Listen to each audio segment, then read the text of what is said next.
This episode of The Gaming Outsider is brought to you by eWin Racing, the home of the best heavy-duty gaming chairs.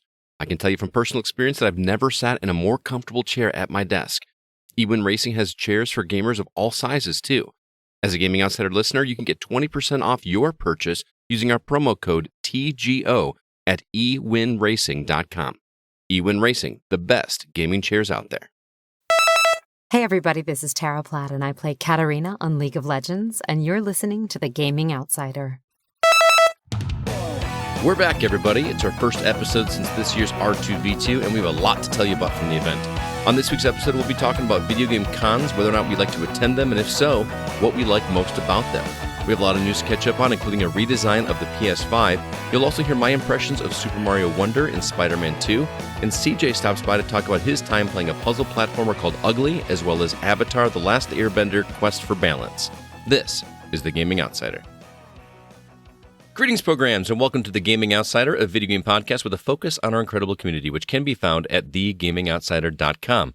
It's Sunday, October 22nd. I'm your host, Scott Clark, and joining me are two of my very good friends from my team. First off, saw him at R2V2 live in person, got to give him a big hug, got to play some video games with him, Mr. Zack Parkerson. What's up, man? Right. The South rose again. Yeah, dude. I wish you guys could have seen it. Zack was sporting his do we call it a fedora? No, it's a cowboy hat. It's a Texas, cowboy hat? Yeah, a little Texas cowboy hat. That's not what I was referring to. Okay, I'm not a Confederate. I was just saying we played North and South. But I was wearing my cowboy hat, yes. Yeah. And you look good in it, man. I thought it was very befitting. Well, thank you. I appreciate that. Also joining us, Miss Alyssa White. How are you doing? Much better now. I missed you guys so much last week. You don't know. Yes, we I was missed so you sad as well. We were really bummed. It was, although you probably wouldn't have seen much of me. I was running around like a chicken with my head cut off the entire day. I had some friends there. You guys know CJ Moore from the community. Sure. Joel Solinsky from the community, and Christina, our former producer. Those are my Borderlands buddies, and they were all at R2V2 this past week. And they always like to give me a hard time because whenever we play Borderlands, I wind up just going off on my own because I'm just very like, let's go. Mm-hmm. And they'll joke around and be like, hey, where's Scott? Oh, he just took off again. We got to go catch up with Scott. And I think CJ made the joke that they had a similar experience with me at R2V2. Every time they try to have a conversation with me, I was off doing something else. So, and speaking of, I should address the elephant in the room. We did not have an episode last week. I think that is the first time we've ever not done an episode. Have we ever taken a week off? No, I think we have. Second Yeah. one, I believe. This is the second one, yeah. That is not something we normally do. I apologize. But guys, I'm going to be perfectly direct. I was exhausted at the end of R2V2. I just had no energy. I didn't even have a format put together. We were going to try to record in person, but everybody's schedules just didn't work out the greatest, and there was just no way to pull it off. So I apologize, but we're here to talk to you about R2V2. Now, Zach, this is your second one. It's my second one as well, too. What did you see or do or experience at R2V2 that people might be interested in? Oh, boy, big question. I mean, there was all of you guys, except for Alyssa. Yeah. That was pretty exciting. Yeah. Met up with a lot of good listeners there. I got chauffeured around by CJ Moore. Yeah. That was kind of cool. Shout out to him. I bought him beefaroo for the record. Nice. So he spilled the tray and sat on his own cheese fries, but I heard that story. Yeah, what he did. He got the Wild West beef, so he started right. Yeah. But yeah, a lot of good vendors there. Picked up some games for myself. I'm trying to get every Western game ever made. Picked up a couple things for that. I also picked up the Saw video game. Pretty excited about that on PS3. Like the first one? Right. Yeah. Yeah. Because I remember playing that one on Xbox just because it was really easy achievement points. Okay. And I thought the game was okay. Are you a big fan of the game? Oh no, the games aren't very good at all. But obviously, he likes the franchise. Yeah, just because it has the Saw branding right there, and and Tobin Bell goes, "You want to play a game?" And that's enough for me. There you go. I mean, it is for me as well. I'm curious about what you think about the game. Let me know. I've played it. I played the first game before. Yeah, it's okay. It's just okay. Okay. But it is fun to be like, if you feel like you're in a Saw movie or whatever. That's enough for me. Yeah, but sounds like a blast. They had Saw 2 there, but they wanted $100, and I just I couldn't justify that. I actually started the Saw franchise this week, Mhm. You know, like I was Mhm. watching it while I was doing some work on the couch, like on my laptop, because I've never watched all of them. I only watched like the first, I want to say 5 of them. Okay. So I decided to start it again because I really want to kind of go through and see it because I hear the stories are actually really good. I mean, the stories of the first 2 I thought were awesome. Like the twists were really great. Mhm. Mhm. And I don't remember at all what happens in the third one except for, Amanda is it's a little bit more about what goes on with Amanda and Jigsaw. But Right. anyway, getting off track. That's on R2V2. Yeah. But yeah, I don't know. I thought it was a great time. It seemed successful. I met John St. John, obviously. Mm-hmm. Did some shots with him. He pours a heavy shot. He does pour a very heavy Oh my shot. God. I hope It you took was- one for me. I think we all did. Yeah. Okay, thank you. Turns out. I mean, I've never had a shot that took like 4 gulps before. That's not the point of a shot, I thought. But good guy. He doesn't mess around. Well, he had a rather large bottle of Patron, and clearly he can't bring that on a plane with him, or I would assume he can't bring that on a plane with him. So it had to be. So he got to work. Yeah, he got to work, so he shared it with us. But that was a good time. I had a really great time. Like I said, I was exhausted, but everything went really well. The vendors were very happy. The patrons seemed to be really happy. We got some feedback of things that we can do to improve it, to make things better. We didn't have any place for anybody to sit down, which was something that I didn't even consider. Oh yeah. There's no seating area for someone to just take a break. So that's something that has to be remedied for in the future. But already planning for the potential of doing it again next year. So don't know if it's going to happen for sure, just because I'm just saying that as tired Scott right now, because it was a lot of work. So got to give some shout outs though. Big one, Jacob Gunderson. I've mentioned on the show before, but wait, hold on. Shout out to Jacob Gunderson and Scott Clark. Okay. Yeah. You guys put it together. You guys made it happen. Did a lot of hard work at the Lyran. The Lyran Club. The yeah, Lyran. Yeah.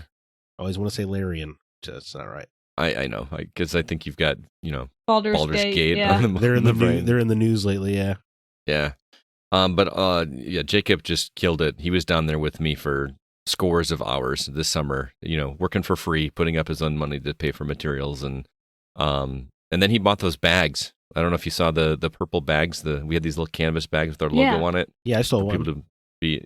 Hey, were there any left? There's about 200 left. So Can I have one? Oh yeah, we'll get you one. I love me a tote bag. We'll send you 20. Yeah. Hey, my family would probably take them because they'll be like, "Look, this is what Alyssa's doing right now." Yeah, there you go. Yeah. Be proud of me for one. Let's go ahead and talk about other shout outs. Any other shout outs here? You got, obviously Sean Coates was there, Korean barbecue buddy. Yeah. I got him a Duke Nukem sign for him. Did you? Also, Paul Hine from Milwaukee came down and was just super helpful. And I mean, we actually helped the vendors carry their stuff out to their vehicles and everything. And he was just always there to help out. He was also manning.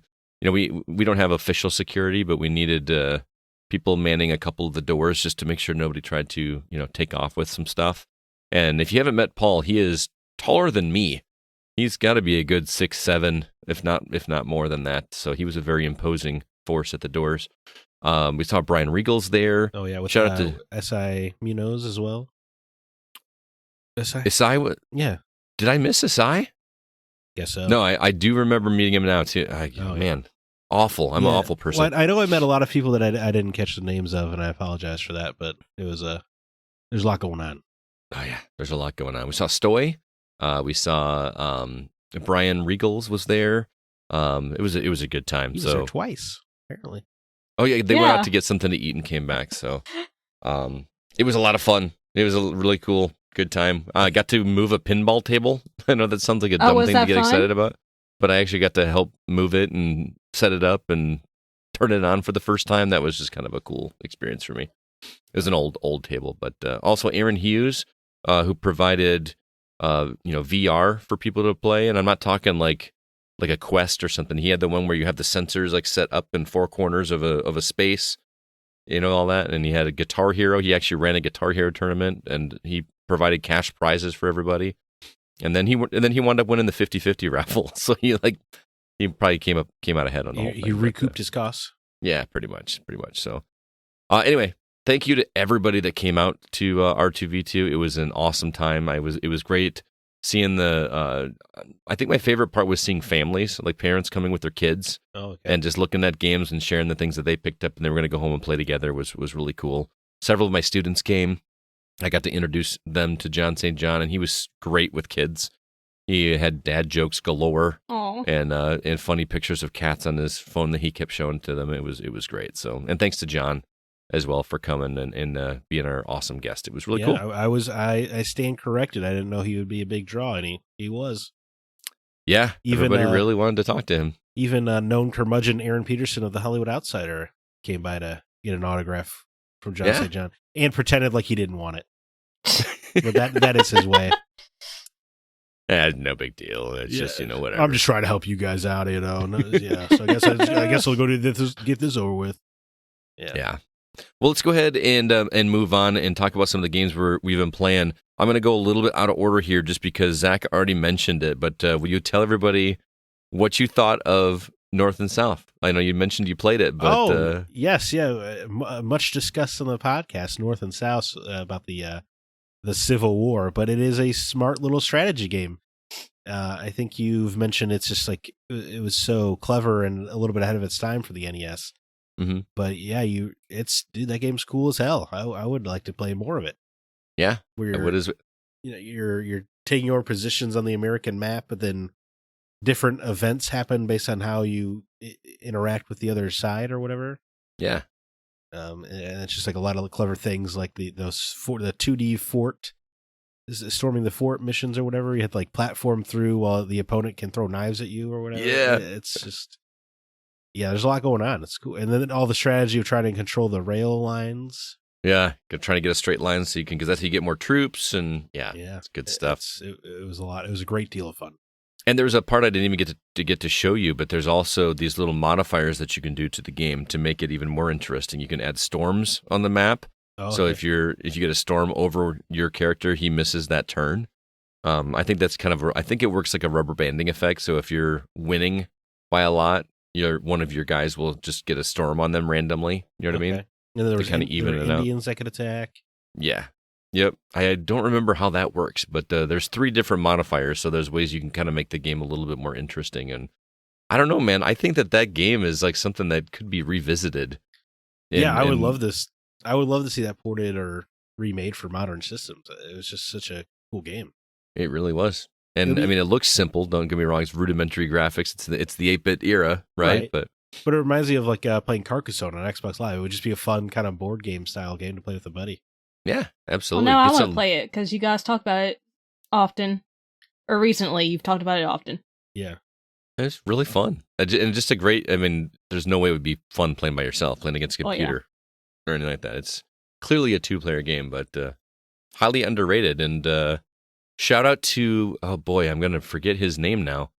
One of our vendors lent us a copy of it because the copy we had was not working. And so he lent us not only a copy, but also an NES to be able to get it working. It turned out it was not my copy of the game or CB's copy of the game, but rather his NES was not being cooperative. So, well, man, speaking of vendors, thanks to Scott Clark for getting me a NES inbox copy of the Lone Ranger for my Western game collection. Aw, how sweet. Yeah.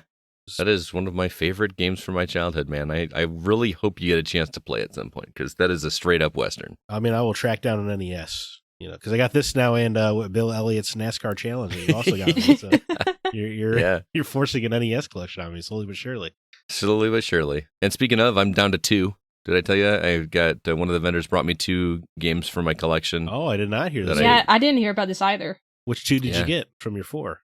Well, I mean, I knew they were coming. We had talked beforehand, and he had them in his collection and was keeping them for me so I could purchase them from him at R2V2. But they were Castle of Deceit and Challenge of the Dragon, 2 third-party games. I have no idea how they play. They're on my list. So that leaves me down to 2, which are shockingly difficult to find, even though they're not super, super expensive games. But I'm looking for Menace Beach and Big Nose Freaks Out, which are both third-party titles. And, then I'm done. And I'm done with the chase You're for a while. So close. Man. I know. 2 more. Anyway, what else have you been catching up on, Zach? Oh, well, for traveling, I picked up the Red Dead Redemption Switch port. Got the little physical cart. So I played Undead Nightmare on the planes. It was, that game still is cool as hell. Nice. A lot of, what I really like about it is that, first of all, they get rid of all the birds and only bats are the only flying wildlife, which I just think is fun. Yeah. But I also really like that it's a zombie game where headshots are the only way to kill the zombies. Well, yeah, that's how it should be, right? Yeah, that makes the most sense, but then other games don't have that. I say, but it's not often the case, so it was pretty cool. But no, usually headshots just do extra damage, or they'll kill them right away or whatever. But here, it's the only way to really put them down for good, which is cool. Or you could explode them, I guess. But it's just cool, and I like the pulpy kind of light tone it has throughout. It's just a fun little Halloween game, Nice. Yeah, I was gonna say it's perfect for Halloween. They got to bring back these themed DLCs for games. I know, I miss them. Let's get a Spider-Man Halloween expansion next year. Yeah.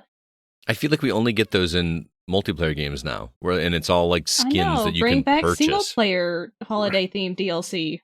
Yeah. No, you're right. Yeah, it is just just a buy. Hey, look at that! You could have a pumpkin on your head for $15. Woo! Right. Yeah, Ooh, what a thrill! Spared no expense. And then with all the traveling, I also got the chance to finally beat The Legend of Heroes: Trails in the Sky. Many years I've discussed playing this game, and finally it has been completed. Yay! Nice. It is one hell of a cliffhanger ending. I had to start the second chapter right away. I was going to say, were you going to play the next game now? So of course, yeah. It's still available digitally on the PSP store somehow, some way. So I got the second part, but the first part, guys, it was great. Very slow pace, not very high stakes. It's just been kind of a cozy mobile game in that way. Just playing 10-15 minutes on breaks here and there or whatever. But by the time you're wrapping it up, dude, they cram in a lot of plot twists and revelations in that last hour. Oh, so it's a good story. Oh yeah, certainly into it. Hasn't knocked my socks off yet. It's got a cute romance at the center of it. That's always going to be bonus points for me. I'm a sucker for those. Yeah, a lot of, I have to go away for your own good kind of thing. It was good. Oh, that always breaks my heart. So, the second game is shaping up to be pretty cool in that way. So nice. Yeah, looking forward to more of that.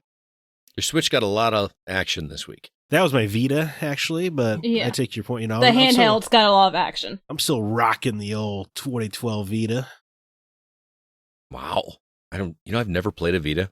I still have mine as well. I just haven't played it in a while. Haven't you played one, Scott? I've never owned one. I've never even held one. Yeah, I've never owned a Wii U either, I guess. So. Oh. I have one of those as well. They were both sent to me as gifts back when I was on YouTube. Oh, wow, that's awesome. She's the only well-rounded gamer of us all. She's played it all. Yeah, right. I think I used my Wii U more playing it in tablet mode than I did like on the TV. Yeah. Like I think we've talked about this. Like I actually brought the whole console up and then just sat on my couch like while we had TV on or something and played in handheld mode. You were born to be a Switch gamer. Yep. Pretty much. What about you, Alyssa? Well, I beat Sea of Stars last week, but nice. To talk about this week. I agree with Zack. I like the ending I got, which is not the true ending. And of course I was curious. So I looked up the true ending and I agree with you. To me personally, I feel like the ending we got was more satisfactory. Oh yeah, it's way better. Would you also agree that there eventually comes a point where the messenger connections are like way too strong? I don't really know much about the messenger. For instance, there are characters with numbers as their name. Oh, okay. Yeah, okay. And I know what you're talking about. They just vanish from the story. I don't want to give too much away, but yeah, okay. And I guess that's because they're important in the messenger. Now I want to play the messenger just because. Right, I know it's not usually my type of game, but it does work in that way. I do want to play the messenger now, but yeah, it just kind of lessens Sea of Stars' story, in my opinion. I did enjoy it though. The game overall, it did get a little at the end, kind of felt a little dragged out. Yeah, but I mean that was a very small portion of the game that felt like that to me. Overall, really enjoyed it. I only died one time, surprisingly, and that was the very first. It wasn't even a boss. So I felt really good about myself. You should. That's great. Because some of those bosses were really tough. I don't think I could say I've ever played a JRPG, beaten a JRPG, and only died once. I think this is the first time for me Like, seriously. No, I take that back. What's the one I played recently with Kevin? It was 2 in the title. Oh my goodness. Grandia 2. I did not die once in Grandia 2. Good for you. I don't think. It could be maybe I'm misremembering, but that wasn't a very difficult one, and it just was, it was a lot of hours. Right. I will say that. So. I'm curious if Sea of Stars, if they'll, because their original plan is to have a whole universe where each game was a different genre. But with the overwhelming success of Sea of Stars, I wonder if they'll change that plan or not. Right. Hope they don't, because I kind of want to see what they do with other genres. Yeah, I think that would be the smart play. Just do the other genre thing, and then if that doesn't work out, you always got Sea of Stars 2 to fall back on. Mm-hmm. Or just a whole other story. It doesn't even have to be Sea of Stars 2. It could just be like completely different characters, Right. Do a Chrono Cross type of thing. Oh boy, yeah, people loved Chrono Cross at the time, sure. They did at the time. Also, Alyssa, I see on your list here, Assassin's Creed Mirage. Please tell me you're going to help me sell Zack more on this game. I'm in. Okay. You don't have to sell. I'm in. I'm not very far in. I'm only about a couple hours in. I'm still pretty much in the tutorial section of the game. It's a pretty lengthy tutorial. Yeah. I like what I've played so far, but now another game that we're going to talk about later has kind of got my attention, so this might go on the back burner for a bit. I might just dip in and out of it until other game is finished. Does the tutorial teach you to hide in plain sight, stay your blade from the flesh of an innocent, and never compromise the Brotherhood? The first one it does. The other two I have not come across yet. Oh man, then that's not the full. But I'm Assassin's still Creed. in the tutorial after 2 hours. Well, to be fair, there's a whole training montage. Yeah. Like an 80s style. There is, yeah. It's really cool. Where it's like, you see Bassam like slowly becoming a better and better assassin. Yeah. Like it literally has like you're fighting against the one character that sounds like she's been smoking since she was. I came 11 years across old. her. I'm like, oh, the voice doesn't match, and I'm like, yeah, right. That's the one Scott was talking about. She sounds like she smokes 12 packs a day. Yeah, and but you're literally fighting her, not you, but your character is in the cutscene, and then he trains and he comes back and he's fighting and he's a little bit better, but still not beating her. And then that was a really cool montage.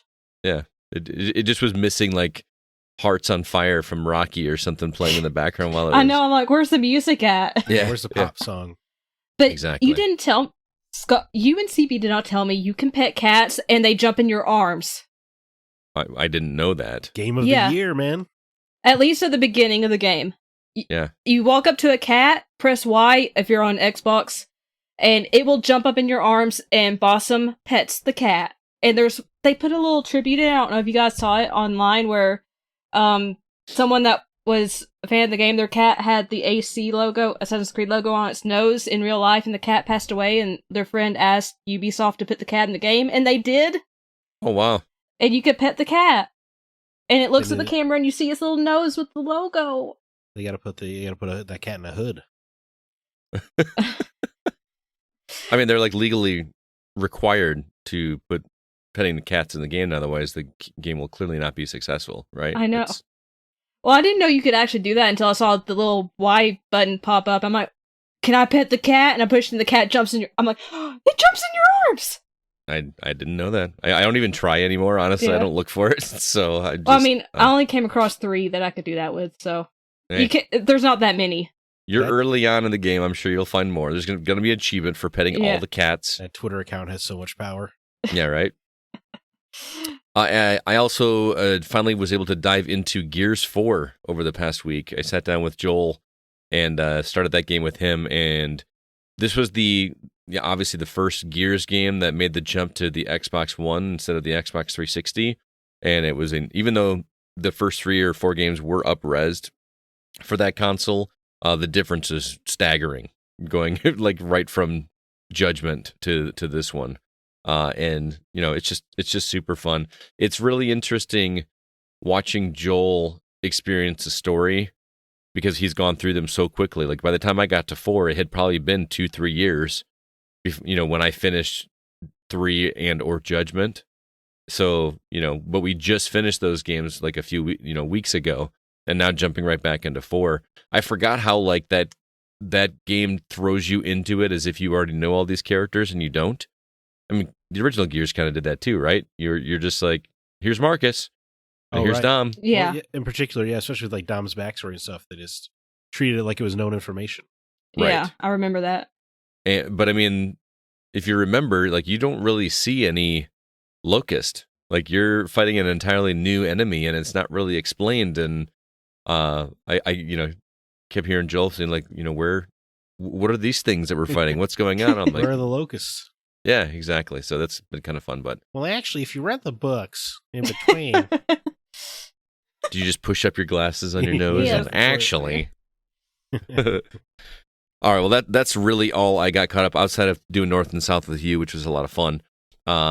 Yeah, I'm looking forward to not having an R2V2 to play on, so I can actually play some games. But now my backlog is nuts. I was gonna Spider-Man say, 2. Have you beaten Assassin's Creed Mirage? No. Right. Yeah, you're the one that tried to talk me out of buying it. I know. Was I right? Or was I right? No, I was glad I got to play it because it. I feel like Spider-Man's not going to be as long as the 20 hours maybe. I think. I think that's how long Assassin's Creed is. Yeah, so between that and Assassin's Creed and Alan Wake is only supposed to be like what 12 to 15. I thought it was supposed to be 20. Alan Wake 2 is supposed to be 25 to 30. Oh, 25. Is it? Yeah, it was supposed Okay, to be like double the length. Well, shut my mouth. Guess what I'm doing over Thanksgiving break? I got 3 games to finish. Alan Wake 2. And then the hits keep coming too. There's just the Metal Gear collection came out this week. So I didn't even realize. yeah. Mm-hmm. I didn't even realize that. So clearly that's going to be a holiday on sale purchase for me at some point because I already got my do want to go pre-order locked in for that one. Do you? Can't risk not having a physical copy of that. Yeah. Oh, for sure. So, all right, well, let's go ahead and jump into the week's news.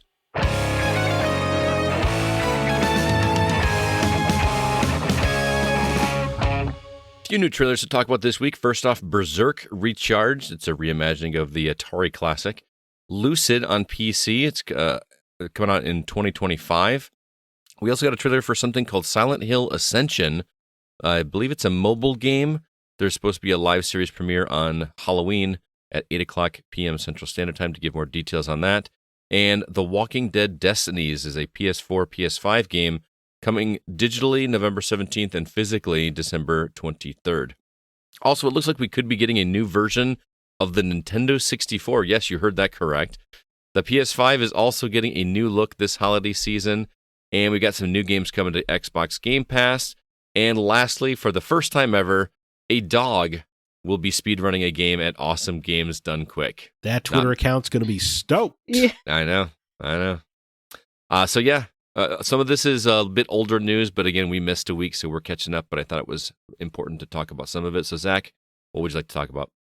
Who is Silent Hill Ascension for? It's not a mobile game. It is a live streamed TV show where you can vote in to make decisions about how the story will go. There's a whole audience influencing it, though. And there's going to be like an episode a day for 60 days or something like that. For 60 days? I didn't realize it was that long. That's a really clever concept, but I feel like I don't need that in Silent Hill. I also just don't need it. I don't need it every day. Yeah, that's a commitment. I'm struggling to put in my 20 minutes on Duolingo every day. Well, it'll probably only be like 5 minutes of a show every week or something like that. But right, but still, yeah, it's I just don't. I don't know who that is. I'm not interested in that. Are you interested in that? No. Yeah, I saw a trailer for Silent Hill Ascension and got excited because I had never heard of it. And I'm like, is this what was that game on PS3 or PS4? The Kojima thing. Silent Hills? PT? PT, yeah.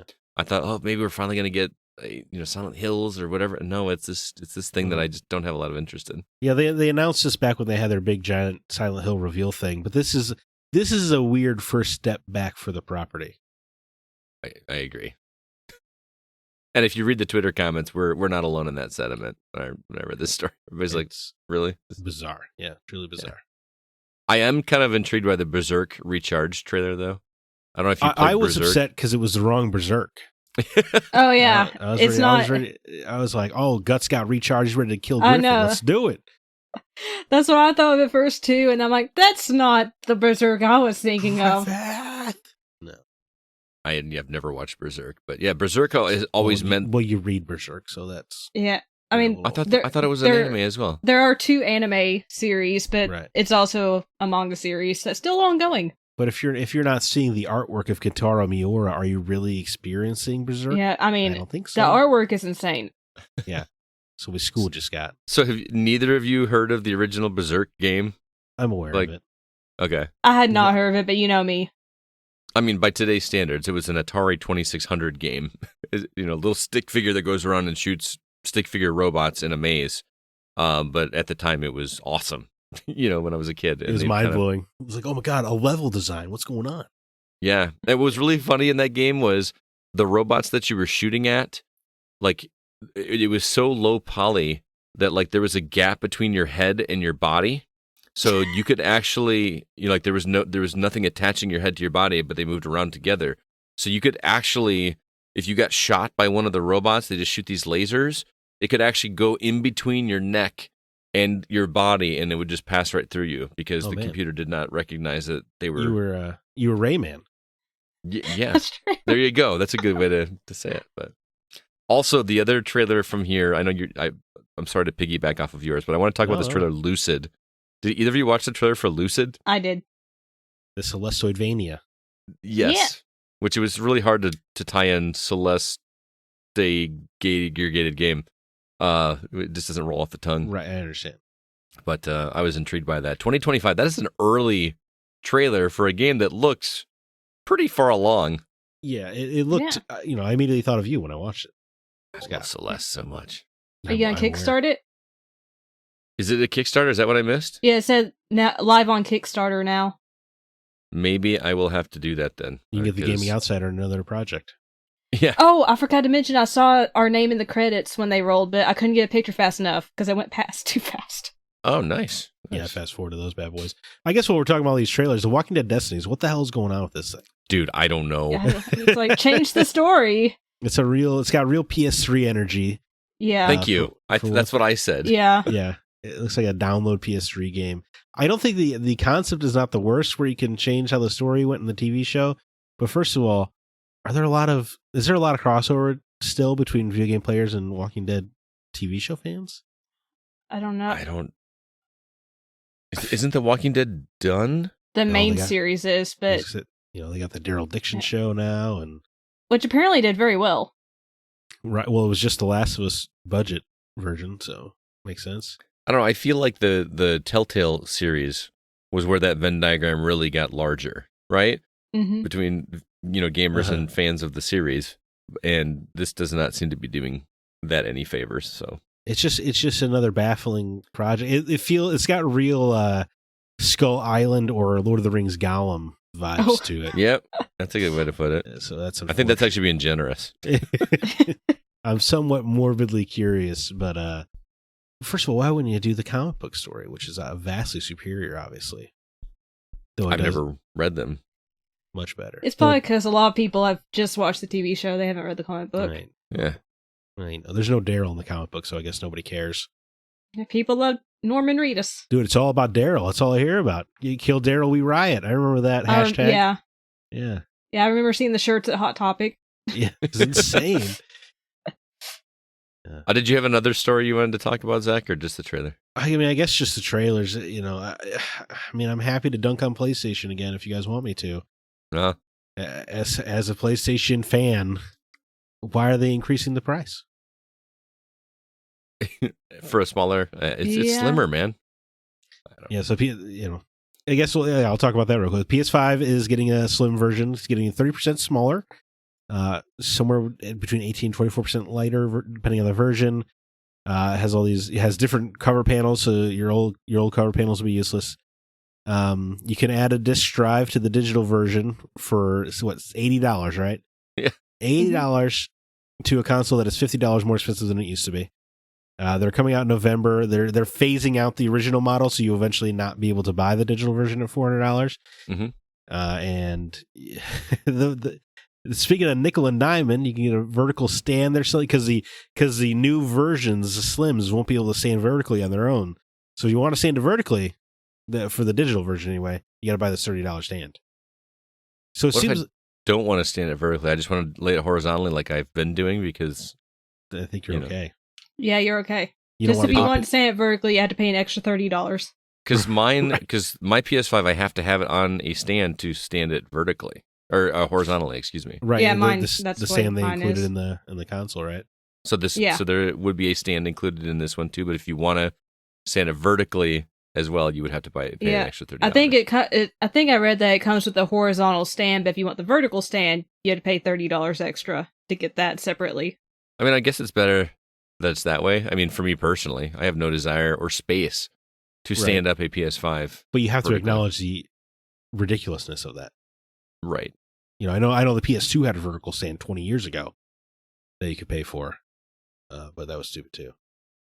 I don't think I like standing consoles vertically. I just don't. With the exception of the Xbox 360, they all look better horizontally anyway.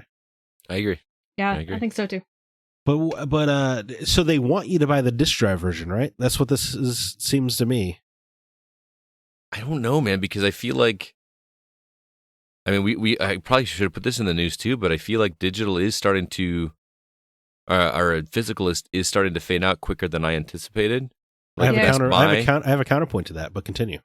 Okay. Well, I mean, the reason I bring it up is because Best Buy announced this past week that they're like not doing physical CDs, movies, or video games. Or Walmart. no. They're gonna keep video games. Video games. Yeah, it's just Yeah. movies and CDs. But Walmart said they'll no longer carry Xbox physical games next year, and possibly other consoles after that. Mm-hmm. Now there was a Ubisoft executive who was talking about this online and said that this is you have to remember that the people who are worried about physical going away is that it's really just a North American problem because in Mhm. countries like Europe and Japan, physical is still stronger. Oh, really? Like in That's Japan, true, yeah. Japan, it's like 90% of sales are still physical in Japan. Huh.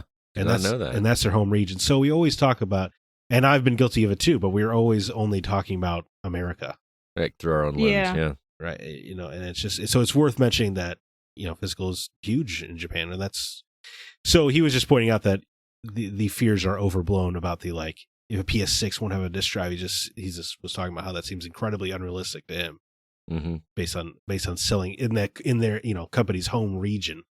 Right. Yeah, So, that makes sense. So I just thought it was interesting. Well, to answer your initial question about the price, I mean, it makes sense to have the one with the disc drive more expensive. Right.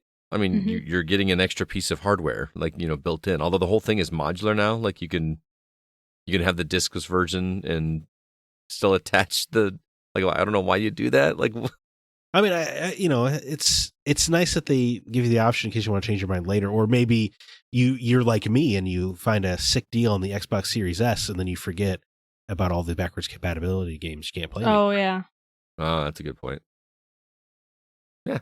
So that you I might mean, be able to clearly put they would wanna- $80, increasing the base price by $50 and then doing this add-on drive for $80, thus making it more expensive than the disc drive version is crazy.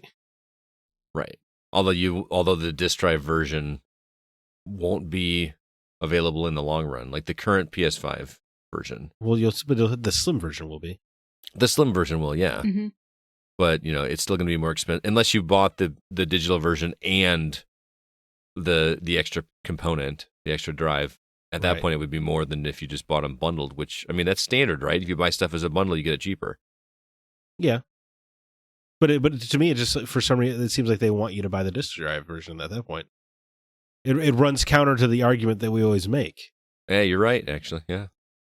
Yeah. It's just So maybe we're just looking at it for ourselves, not right. Yeah. not I know. everybody else. It's just an interesting thing to think about, I guess. Yeah. Though obviously Sony is in serious trouble. All this nickel and diamond across the board, man. They must be really concerned over there. Or they know people will pay it. They know there's a lot of brand loyal fans out there. Is this the first Yeah. time a slim refresh has come out for a console and been more expensive? It has to be. It has to be, I right? think so. Yeah. Unbelievable. It has to be. Because they do the slim refreshes, right? Because it gets cheaper to make. hmm Right. So it's costing them less, but they're charging you more. Right. Awesome. Well, I mean, the R&D to make it. Yes, you know. surely. Yes, the R&D, Scott. You're absolutely right. I mean, it's not free to build a new design. No, you're right. You're right. It's not like they can just, copy paste, pinch My to mistake. zoom. I now feel sorry for them. I apologize. That's not what I was going for, but I don't know. I feel like are people still trying to find a PS5? Because we had the shortages and everything like that during the COVID era. Are we calling it an era? Who's this for? Like, I mean, are there people out there that are still not able to get one? Well, I know in my very small town, you still cannot buy a PS5 physically. Because I have looked. You can buy the Xbox Series X and S, but you cannot find a PS5 anywhere.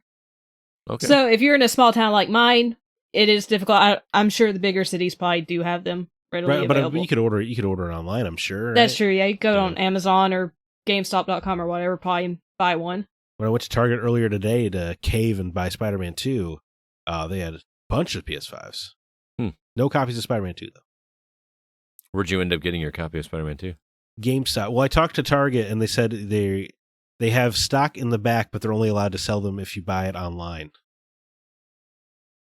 Okay. So you had to do like a pickup in store order, and that just annoyed me so much that I went to GameStop. It's like, it's just like, why can't I give you the same amount of money, and you go in the back and get it for me? I guess What's the difference? I don't. My only assumption is shoplift concern, I guess, but they have glass cases. Yeah. So what is the concern? It was very bizarre. Crazy. So that annoyed me. Well, anyway, annoyed, you see, Alyssa, what news story would you like to talk about? I gotta talk about the cute one. I feel like I just have to. Whatever you want to say about me.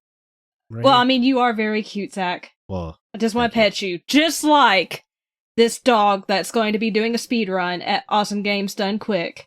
The dog's name is Peanut Butter, or PB for short. He will be playing Gyromite on the NES, and his owner has mapped controller buttons to large buttons on the floor for him to step on, A and B together, and the select buttons. This will also be the first in-person Awesome Games Done Quick event since 2020. I am rooting for Peanut Butter. Come on, Peanut Butter, you can do it. A and B together, this seems like cheating to me. No, that's actually part. Have you ever played Gyromite? I have not, no. I'm saying there's not a third button that does A and B together on the NES. Correct. So I'm saying the dog should have to do both buttons at once, like the rest of the gamers there. Yeah. He's got an unfair advantage. Man, Zach, when you make a good point. That's true. So I'm still confused how this works, because I have played Gyromite. Gyromite was one of the games that if you were playing by yourself, you had to have Rob the robot. Do you remember that little peripheral that came with the NES? Wow, yeah, I do. You had to have that because it's a 2-player game. One person controls this little scientist that's trying to go through these 2-dimensional, 2D platforming type levels. Except platforming isn't the right word, because I don't think he can jump. Like he can just walk. And then in the levels there are these red and blue pillars that go up and down. Like you press B and the red ones go up, and you press A and the blue ones go up, and you release them, they come back down. Okay. So one person is controlling the character and one person is controlling the columns, and together you're going through and doing this. So I don't know how this is going to work in terms of is his master playing the scientist and Peanut Butter is controlling the pillars? I That's a genuinely good don't know. question. Do you still call a pet owner a master in 2023? Is that considered negative in some way? Goodness. Am I getting canceled? I don't know. I was I haven't heard that terminology in a while. I was thinking about the poor dog who now thinks of himself as a slave with people like you around. Oh my goodness. His owner, excuse me. Well, I don't think his dog parent. Yeah, there you go. His parent. Come on, Scott. Yeah. Owner. Oh my goodness. This may as well be a slave master. Wait, you're talking.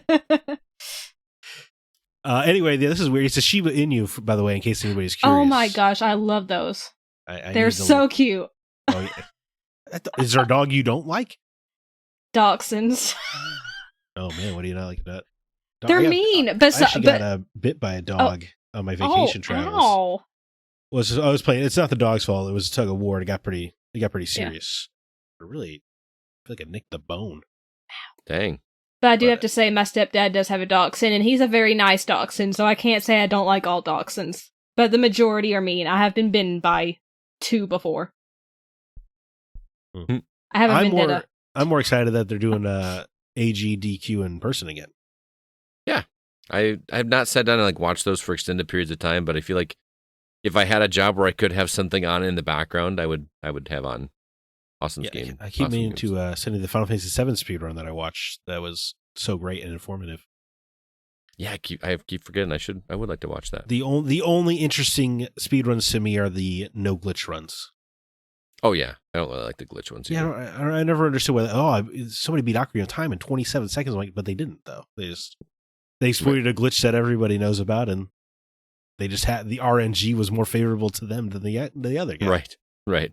They got lucky. I mean, Yes. don't get me wrong. There's still a very great amount of skill that goes Of course. into and patience.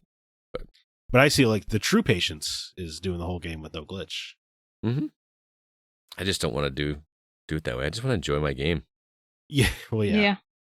Although that is where I learned that the easiest way to play FF8 is to avoid all battles and just use grenades on bosses. Yes, I actually did know that. I not about the grenades, but I didn't know there were grenades in Final Fantasy VIII. Or some kind of thrown weapon. Anyway. I had to look into that. I spent a lot of time on the remastered version of Final Fantasy VIII, like specking out the cards and getting the, all this stuff, and I have no idea how to do it now. So, but anyway, Right. I wanted to talk about this new version of the N64, which I don't think is anything that I would ever actually get because I feel like the Switch Online library is enough for me. Although the controls aren't the greatest, we talked about that too. But this company has put out a website. And they're calling this console a reimagining of the N64. It's going to offer 4K resolution. I don't know. I want to know what that's going to look like.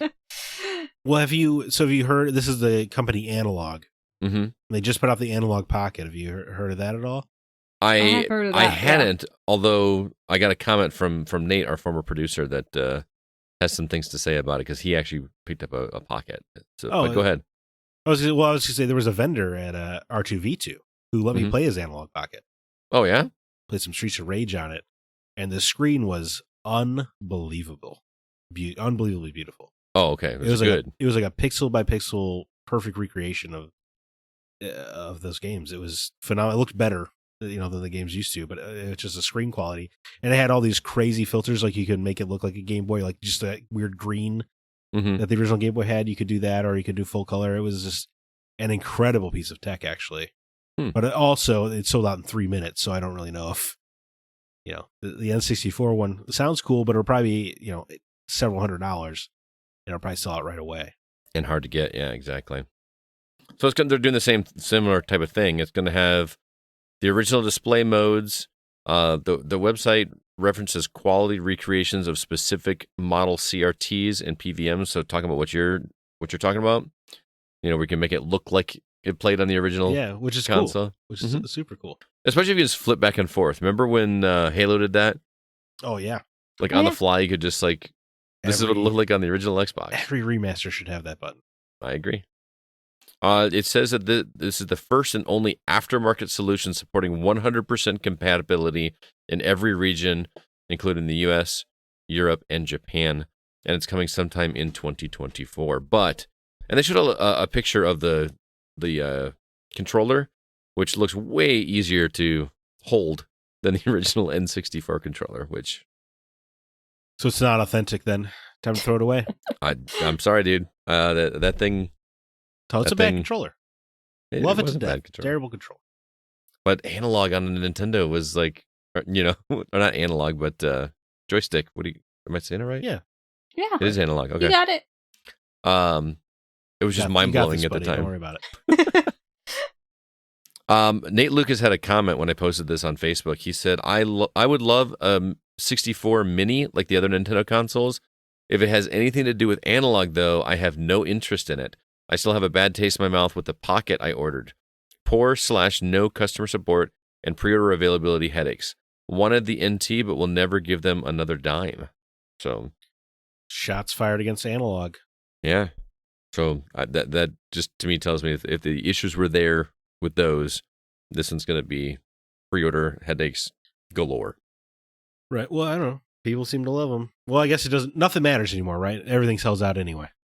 Yeah, because people think people buy them up in droves just in case, they're gonna go up in value and they'll be able to turn around and flip them for a profit. So, and unfortunately, companies have caught on that the customers actually don't have any power.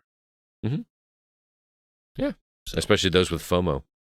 That's what I'm saying. In the modern internet age, I just don't feel like customers we don't have the ability to restrain ourselves anymore because you want to be seem to want to be the guy online who's like, well, see, look at what I got, or whatever. You want those clicks. Spend $700 on a console reimagining so you can get some clicks. Exactly. Well, that's the news. I don't want to go through the entire list here of the Xbox games, but how cool is it that Dead Space is coming to Game Pass? I've already got it, but yeah, right in time for Halloween season. That's a pretty cool get for people that haven't played it. Pretty smart of EA. Mm-hmm. It is, yeah. I agree. All right, we're going to go ahead and move on. Just want to remind everybody very quickly about Patreon. If you'd like to help support the show, head over to patreon.com/thegocast. We will hook you up with some bonus content, and we really do appreciate the support. So again, patreon.com/thegocast. Let's go ahead now and move on to the new games we've been playing.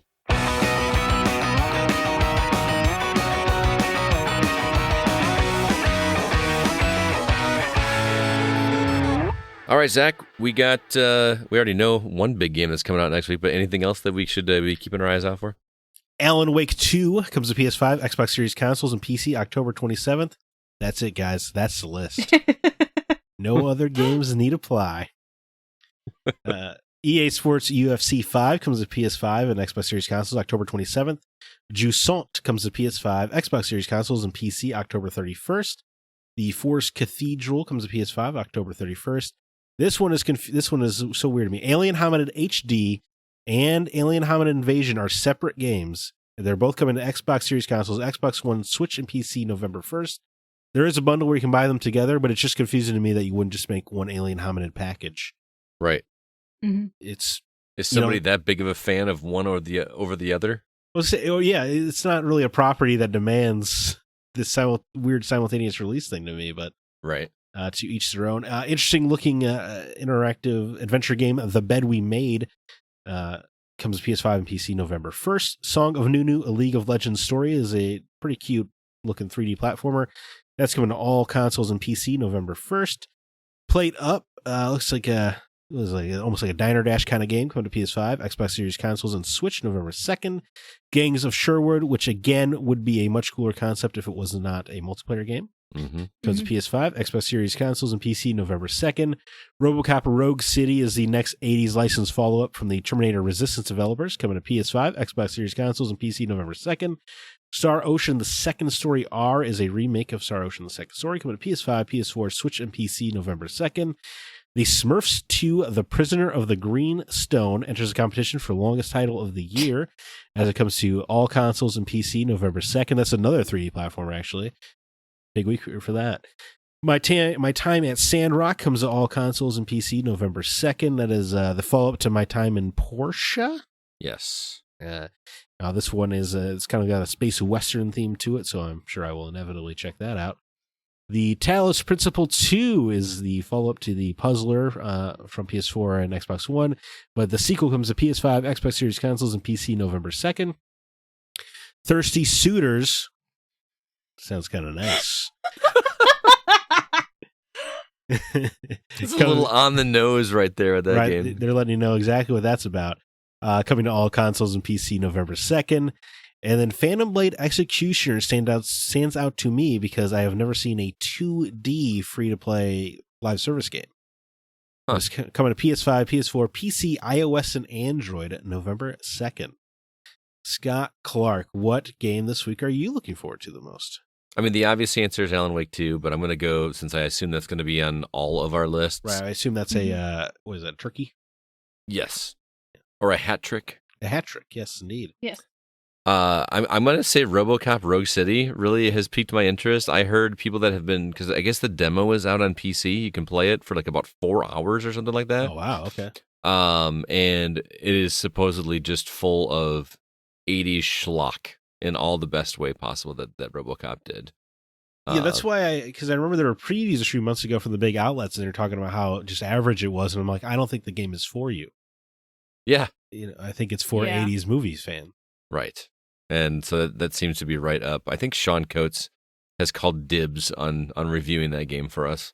Well, he's got to be the biggest Terminator Resistance fan on the seriously, internet. Seriously. He talks about it more than anybody I know. So there's a lot of games on this list, by the way, that are really, really going for it, releasing this week, right in between Spider-Man and Alan Wake, and not to mention Super Mario Wonder. Oh, right, with the new Mario actor making his debut. Yeah. Oh yeah. Yeah. So but if Alan Wake weren't in the picture, I'd be checking out RoboCop. What about you, Alyssa? I assume Alan Wake 2 is your... Yes, that's my most anticipated. I am interested in a couple others. Jusant does interest me because I just like to play Don't Nod's games, even though they published this one, I believe. I don't think that actually... I think they did make it. I think they did They develop did? it. Okay. I'm mistaken. It looks like a Don't Nod game. Anyway, Like I do want to play style? it. Yeah. Yeah. And it's coming to Game Pass, so I will be playing it sometime. And It also... It looks like all the climbing sections from Uncharted games, but more complicated. Like in a good way. Yeah. Like you know what I mean? Like where you're like trying to reach the glowy bits, or like even in Assassin's Creed games in the early ones where it was like a puzzle to get around the towers to get to the top. That's what Jusant feels like. I don't know why it's intriguing me so much, but it just looks peaceful in a way. Yeah. And I'm just like, I'm all for it. Mm-hmm. You're not going for thirsty suitors? I don't know. It looks very weird from the trailer because you're also skateboarding, you're doing other stuff. It's just there's a lot going on. What makes a suitor thirstier than a heel flip? Yeah. And I know, right? And a sick grind. I learned from Scott Pilgrim, a sick grind really gets the ladies.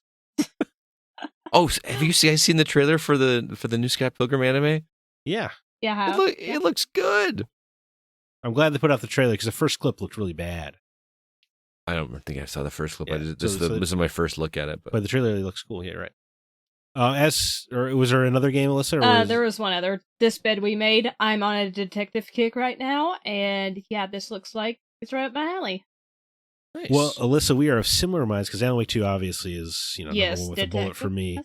But This Bed We Made, it does look super interesting. You're playing a maid during the 50s who works at a hotel, and you're going just getting the rooms. Yeah, learning all the dirty deeds of all the guests and stuff. I actually think it looks the thirsty really... suitors. Right, there could be some thirsty suitors.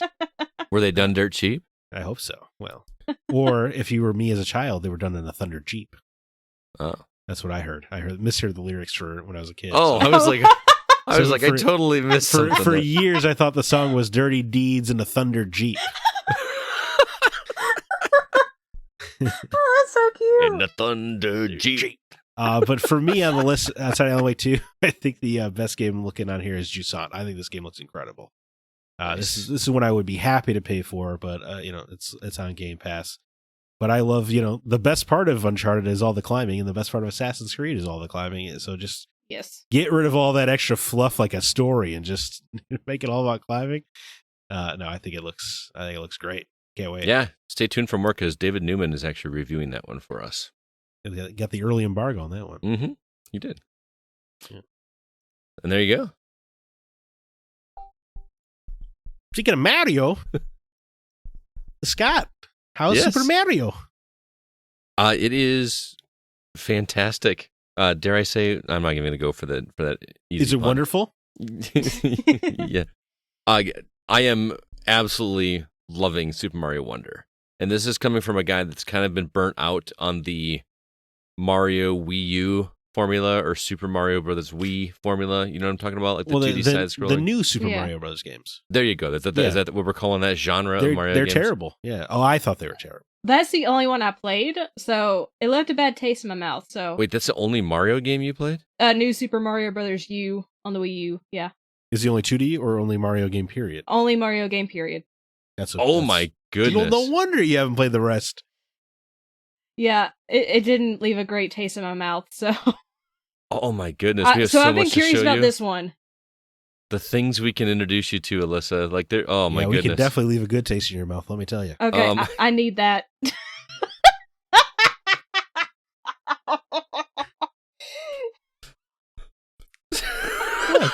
I'm talking about Mario Galaxy. Anyway, Super Mario Wonder is a 2D Mario, we've all seen the trailers, right? You get to turn into Elephant Mario, and that's Yeah. great. Right. The best way to describe Super Mario Wonder, do you remember, and I know, Alyssa, since you've never played a Mario game besides the new Super Mario Brothers Wii games, which is still blowing my mind, but Zach, I know you've played Yoshi's Island, right? Super Mario Brothers World 2, Yeah. Mm-hmm. and the infamous level in that game is Touch Fuzzy Get Dizzy. You know what I'm talking about, right? Of course, yes. So imagine a game where every level is that weird level from a Mario game. Like they're not all Touch Fuzzy Get Dizzy, but like, you know how that level stands out so much as like that weird level from a Mario game. Every level is like that, and it's absolutely outstanding because they just come up with something completely different that changes the gameplay of Mario in a weird, tiny little way that just totally works and is an absolute blast. So I feel like you may as well just stop talking, right? I mean, you had to have sold everybody. It sounds incredible. Well, I can even hammer it home a little bit more that the gameplay in this is more reminiscent of Super Mario World and Super Mario Brothers 3 than the new Super Mario Wii games or whatever, that genre. It's really great. But they do it where it's not even the entire level. Like the entire level of Touch Fuzzy Get Dizzy was Touch Fuzzy Get Dizzy, right? But these levels, like you come across a hidden wonder flower that turns everything psychedelic and trippy in some weird way. So, for instance, I played a level last night where I got the wonder flower and everything got all like doodaloo, doodaloo. Mr. Caffeine? And How do you spell pretty that, much. Scott? I don't know. And Mario just turns into a block, like a block with his face on the top of it, and he can jump around. And then I'm trying to climb up this tower, jumping as a block, and there's like these rolly spikes that used to hurt me, but now since I'm a block, I'm impervious to them, and I have to figure out a way to get myself in front of these things in order to bounce these spiky things into bricks that I need to get through to get, you know, the special power-ups and stuff like that. And that's just one example, man. There's another one where Mario turns into like a beanstalk, and I'm walking around beanstalk, and I have to figure out how to walk under piranha plants that are from the ceiling, and it's just super weird, man. It's just every single level has some little unique twist on it that just throws the entire Mario formula on its head in a way that is just very refreshing, and it is so much fun to play. It's great. Who are you playing as? I just went standard Mario. Okay. I would do the same. You can play as like all of the characters are available to play at the beginning. You don't have to unlock them, which is kind of cool. I think Mario, most of them just play the same, right? And then Yoshi's easy mode. Well, Yoshi and then Princess has the floaty thing like from Super Mario Brothers 2. She does? Okay. I mean, I haven't played them. I just read about that, so I can't experience it. But yes, Yoshi has the little where he does a yeah, the weird Looney Tunes thing where he kicks in the air. Correct. Yeah. Oh, and the game also introduces a badge system, which is interesting. I don't use it as much, but as you go through each level, you'll come across these badges, and you can only put one badge on at a time. But instead of them just being like a cosmetic thing or whatever, they actually have a function that again fundamentally changes the way that the game plays in one small respect.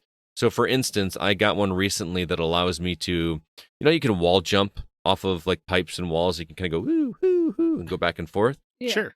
Well, I got a badge that allows me to do that, but my first time doing it, instead of going away from the wall, he actually goes straight up. So you're like kicking straight up, kind of like Mega Man X style, up the wall. Yeah. Mm-hmm. So you can basically climb. But you only do it once. Oh, so okay, it just gives you the ability to go up one and but then like you'll go to certain levels and they'll recommend a badge to you. Like this badge would be really good to play on this level because it'll help you for whatever reason. It's just really cool.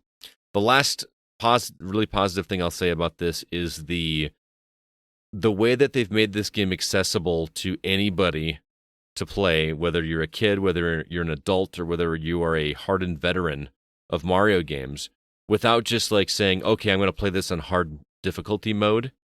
They do the typical Super Mario 64 thing where you need a certain number of, in this case, they're Wonder Seeds or something like that you collect by beating each level, and there's also a hidden one or two in the level along the way.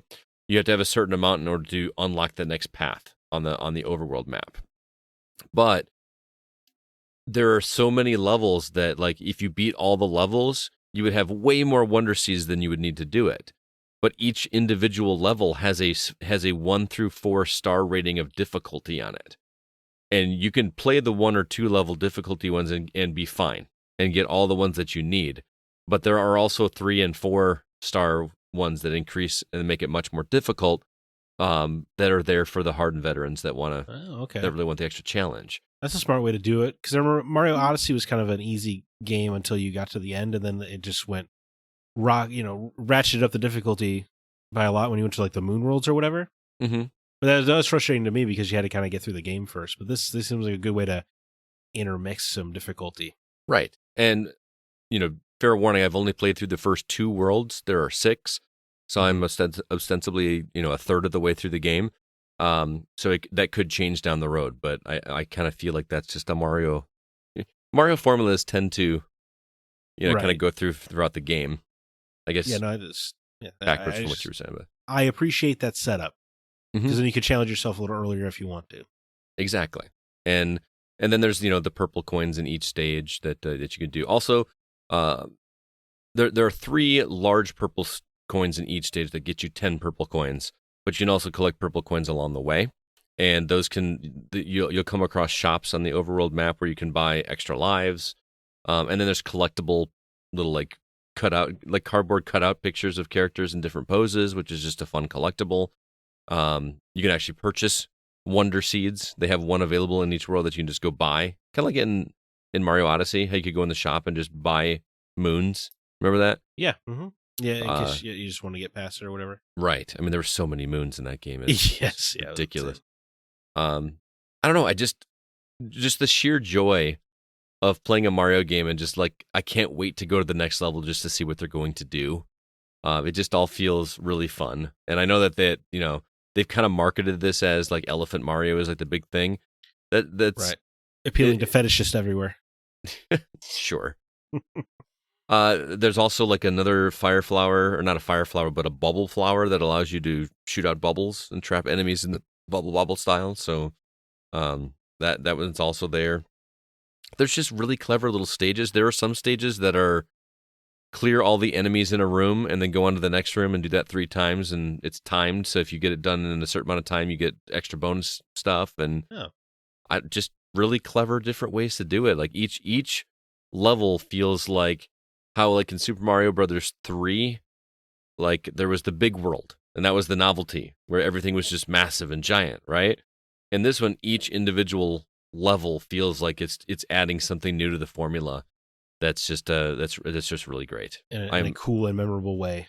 Yes, it's really great. Super Mario Wonder on Switch. A lot of people are online are complaining before they've played it, saying that I don't want to pay $60 for a Mario game. It's just an expansion of another of the Wii games or the Wii or Wii U games, and it's not.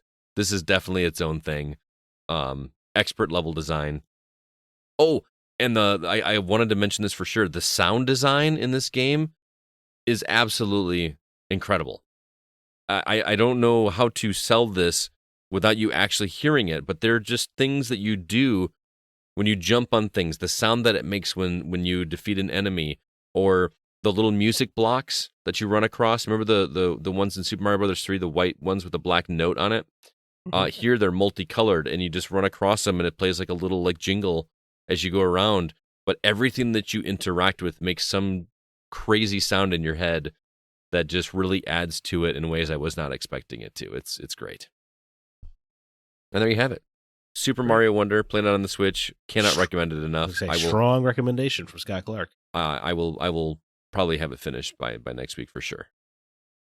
And speaking of elephants, I think we should talk about the elephant in the room, which is the game that all 3 of us have been playing, which is Spider-Man 2. I thought I was going to be the only one that played this game because we had a discussion via text, like, hey, who's played Spider-Man 2? And both of you guys were like, oh, I'm not. I'm like, all right, well, I guess I'm pick it up so we can talk about it. And then I show up here, and you guys are both like, so I played it. And I'm like, okay, great. Yeah. So we both caved. Yeah. Yeah. So, Zach, you were the the Spider-Man aficionado, if you will. So why don't you give your first impressions of this game? Let's say, yeah, I've only played about 30 or 40 minutes just doing the game opens with the big boss battle, and That's how much I've played, by the way. okay. I assume Scott's played more. Yeah, Yes. so we're the babies. So Yeah. Well, if freaking disc games didn't take so long to copy to the console, it'd be no problem. Whatever. Irrelevant. No, I mean, it was a really strong opening.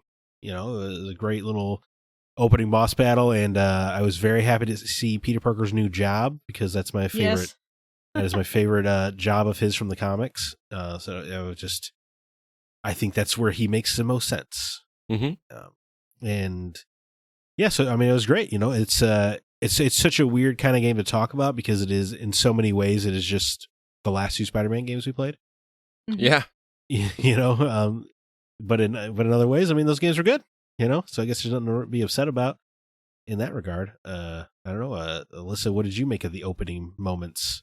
Oh, I loved it. I loved everything you do in the opening moments, what led up to it. I did like seeing Peter in his new job.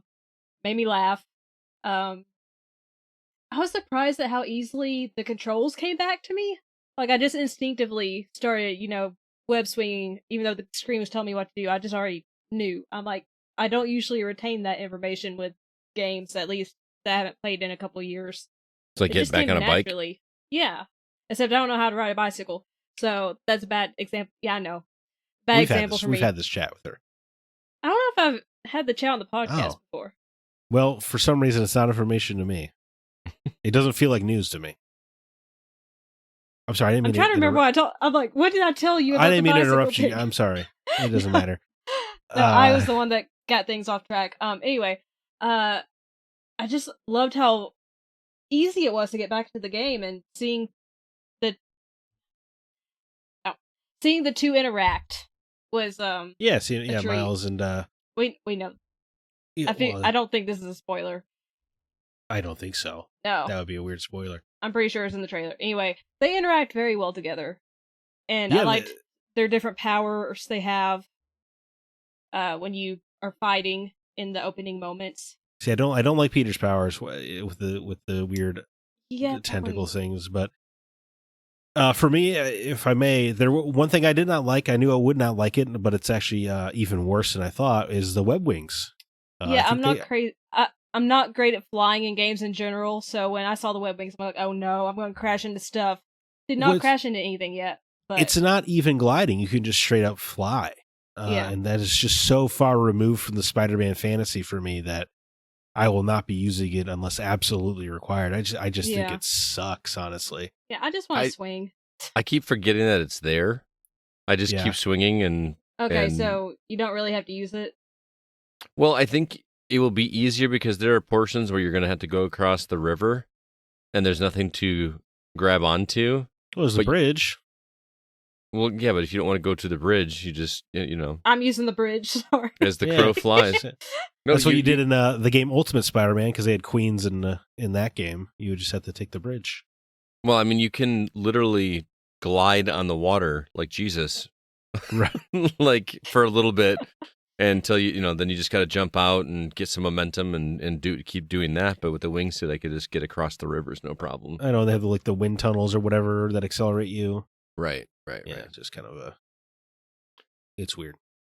What about you, Scott? You're further than we are. Yeah. I mean, not terribly further, but I have progressed some of the story a bit, and it's really interesting that the game opens up with just this intense boss battle that you mentioned, which I did not know that was going to happen. In terms of who you're fighting. Right. Nor did I. That's why I feel like I can't mention it. Yeah, I didn't realize that was going to happen. That was kind of a fun surprise. So that was pretty cool. But it's epic, and like you both mentioned, you get to play as both Peter and Miles, and it's not like it's still a one-player game, so you kind of like do the switch perspective. Like at one moment you're playing as Peter, and one moment you're playing as Miles, and what I love about it is that the game dictates when you switch. Mm-hmm. Right. It's not like you get to choose. Yeah, exactly. So you go through that, and then as soon as that's done, you get some story, and then they just open the world to you. You know what I mean? And then that's where like I started like teaching myself how to use the environment stuff and different things to do in the environment. I spent a lot of time just taking pictures. You know, you're doing it with a cell phone now, and then just uploading it and sending it to a guy whose name I can't remember. You probably know who he is. I'm sure I would but I haven't gotten Yeah, that we gotta far get yet. to that part Okay. in the game. But is it the photo ops from like the first game where you're going around to take Yeah, I pictures remember of those. right? But landmarks? in this case, it's more or less you taking pictures of like slice of life moments from New York Okay. instead of like landmarks. Okay, that's cool. Like there's two people playing frisbee with a frisbee that looks like Captain America's shield. Oh, okay. You know, it's like I think that's the very first one you come across, so that's not really a spoiler. But you know, it's just like a sweet moment kind of thing. So you're just looking for these, you know, these interesting New York moments, and then you send them to a guy that puts them in some publication, and then you get points that unlock, you know, that section of the city, which brings up an interesting point because that's how you unlock fast travel. Is you have to have a certain number of points that you acquire from doing missions in that area. In order to be able to do fast travel, which again, why would you want to do fast travel? Yeah, what kind of monster would Yeah, fast no, travel in the I Spider-Man would never game? use fast travel in Spider-Man. I did in the original, just because I think I was trying to mainline the story at one point. Maybe I was trying to beat Zack to the end of it or something, which is It's possible. possible. Or but just trying to get it done for a spoiler cast or something. maybe We were- something Yeah. I can't We were remember. crazier about that stuff back then. Yeah. But the interesting thing, and I don't know if you're going to like this or not like this, Zach, I kind of think you're going to like it, because after that intense battle, then it becomes very much a Peter Parker game for a while and not a Spider-Man game. I think that's Wh- great. The first game kind of did that too. Right. But I mean, for a second, I was a little bummed because I'm literally at home cleaning my apartment. Thankfully, that didn't last very long, but I was like, or not my apartment, but my house. Like I was tidying up the house. And I Is was is the house in Queens? I don't Is that remember. a spoiler? Okay. I don't remember because they make a point to show you where it is, because there's like when you're cleaning up, you come across a bill that actually has the address of the house. Okay. So I assume that's going to mean something to you as a Is it, counselor. yeah, I don't know. I was just curious. Is it a house that could only be procured because of the ending of the first Spider-Man? Yes. Okay. Okay. I know Yes. it's a very specific question, but that's Okay. exciting to me. Yeah. And In but- many ways, it feels like Brian Intihar is a fan of the same Spider-Man comics that I am. there you go. You know, There you it's go. pretty nice. But then there's you enter a flashback moment because you're introduced to a character that I think we all kind of You can- assume. You can say Harry. Okay. So He's the primary focal point of the Yeah. marketing. okay. Which is funny because weren't they saying like for the longest time, and I haven't seen this in the game to say I cannot confirm or deny, but weren't they denying that he was going to be the villain in this game? No. No. Fans were, Fans Yeah. were. because they were trying to cope because they want Eddie Yeah. Brock to be Venom. It, But, it seems pretty clear that's what's going to be happening with I mean, Harry. the ending Yeah. of the first game straight up told you that. Yeah. You know, like Oh, but it was never Oh. a secret. Right. I'm sorry, But- Alyssa. I was just gonna say, by the way, how cool is it when you first start the game up and you get the title screen and it just seamlessly flows into the game starting? Right. Did you notice that? That was Mhm. so cool. All right. You asked me 40 questions first, so I wouldn't say it was seamless. Well, I meant like when you get the first, it comes No, up and the start screen. It was taking advantage of that SSD Yeah. for sure. Yes, it was Yeah. great. That was just my little thing. Okay. Anyway, anyway- the combat's great. You know, the cooldown attack, Miles' cooldown attack is cool. Venom Punch, but that was obviously in his game as well. But if I may, another small criticism: the human characters look a little weird. Thank you. They do. They look a Particularly little Peter and Harry and the screenshots of MJ have all looked freakish. like they look Polar weird. Express. Esque. Yeah, but Yeah, that's but, it. I was trying to to the- think of what they reminded me of. That's it. but to the next level, like it's just very uncomfortable. Because everybody's been just raving about how good this game looks, and the city looks amazing. Well, of course, and the villains and the Spider-Men, of course, they all look great, but the human characters look a little little rough. They have that weird, creepy smile, like they can't get mouths right still after all these years. Yeah. Yeah, but they can, because we've played tons of games where people are smiling and we're into Right. it, But here, that is not the case.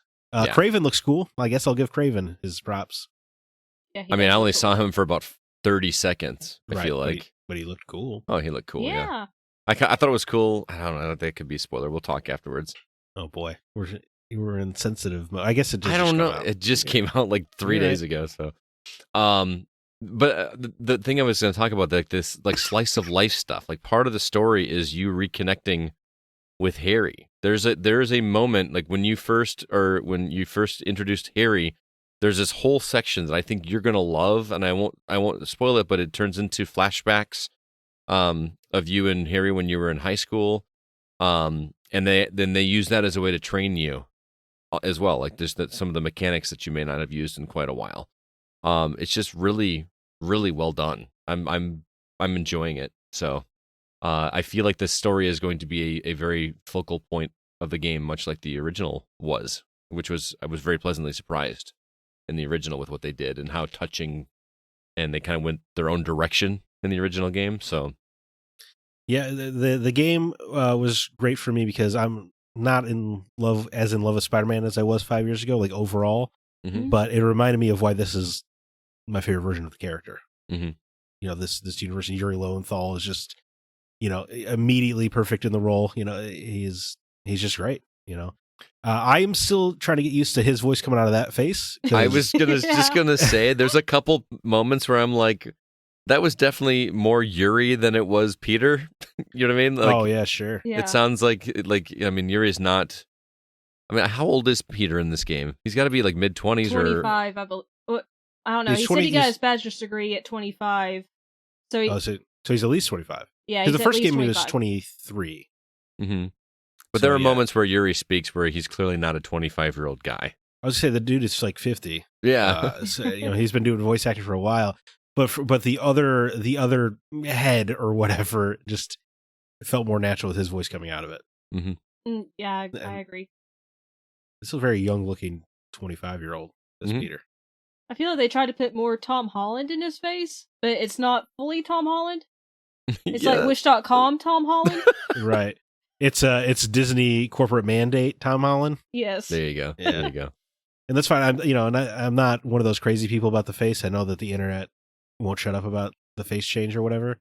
Yeah. I just think it is noticeably a little goofy. That's all. I If this agree. was his face from the beginning, it would still seem goofy to me because the man's voice is just too old for that Yeah. face. I agree. Did you guys play it in performance mode or in fidelity mode? Or yeah, I- performance or fidelity, right? I don't know which If one you- I'm playing it in. If you didn't choose, it defaults to fidelity. Okay, I'm in that mode then because I didn't choose. I'm in fidelity as well. See, I did it in performance Uh-huh. because I'm like, oh, if it's that's gonna be the one with the better frames per second, right? Right. It's targeting Mhm. 60 FPS. Yeah. Right, and I did that, and I feel like it doesn't look as pretty, like I want to go do it in fidelity just to see the difference now. Yeah. But I think it'd be worthwhile. I like doing fidelity because I know it'll annoy people listening Oh. That's true. because of how obsessed people are with 60 FPS. right, And it makes no difference to me. doesn't me either, but I can tell when it's not in fidelity. Not in this game, I haven't checked yet, but in other games. So Yeah, no, I agree with that. all right, so that's Spider-Man 2. We've clearly all kind of just barely scratched the surface on it, and I'm sure by the time tomorrow night rolls around, Zach will have had it finished. I assume so. Yeah, I have. That's why. Because my plan was to not buy it because Metal Gear Solid and Alan Wake 2 are coming out. But yeah, I have a day off of work and home alone. And if I don't fill that with 12 hours of swinging around New York City, can I even call myself a man? Yeah. I know, right? So we will definitely review that more in the coming weeks, and I'm sure, fingers crossed, we'll have a written review from Zach at some point in the future as well. I assume so. Yeah. I can't wait to see their take on Venom. Me either. I'm looking forward to that. Yeah. Venom hasn't been a villain since the 90s. Really? So this. Oh, I guess it was not since. Well, he was a villain. Spider-Man Sam 3? Raimi. Yes, you're right. I was thinking about. I was stuck in comics mode where he hasn't been a villain really since the 90s. Because he He's a lot goofier. He's like the Tom Hardy version. That's very comic accurate Venom. Oh, it is comic accurate. The Tom Hardy movie is very much so. Yes, the kind of goofy light tone. So it's always been interesting that non-comic readers always assume he's this big hulking monster or whatever, but he's really a kind of a goofball. But I'm excited to see I assume Insomniac is going to lean into the monster. I mean, I'd be okay with either, honestly, at this point. But I mean, they've got Tony Todd voicing him, so. Well, you do the monster for the first one, right? And then when you give him a spin-off or he shows up in the sequel as some side content, that's when you make him more of the Lethal Protector character. Gotcha. Anyway. Well, moving on, I want to talk about another game that Alyssa has been checking out called Scene Investigator. She said she was on a detective kick. Yes. And this is proof for sure of that. I don't know if you got to see this trailer, but this looks like CSI the game, only if it were good. All right, I've Alyssa, never watched CSI, so I can't. No. There was a CSI game that was just like. I remember there was one on the 360. Yeah. The Easy Achievements by Ubisoft, I want to say. Was it really? They might have published it. Now, to be fair, this is not, CSI. It is Scene Investigators is just what the game's called. You're playing on a PC. It comes from developer EQ Studios and was provided to us by Vicarious PR. But tell us about this game. Is it awesome? I really enjoy it.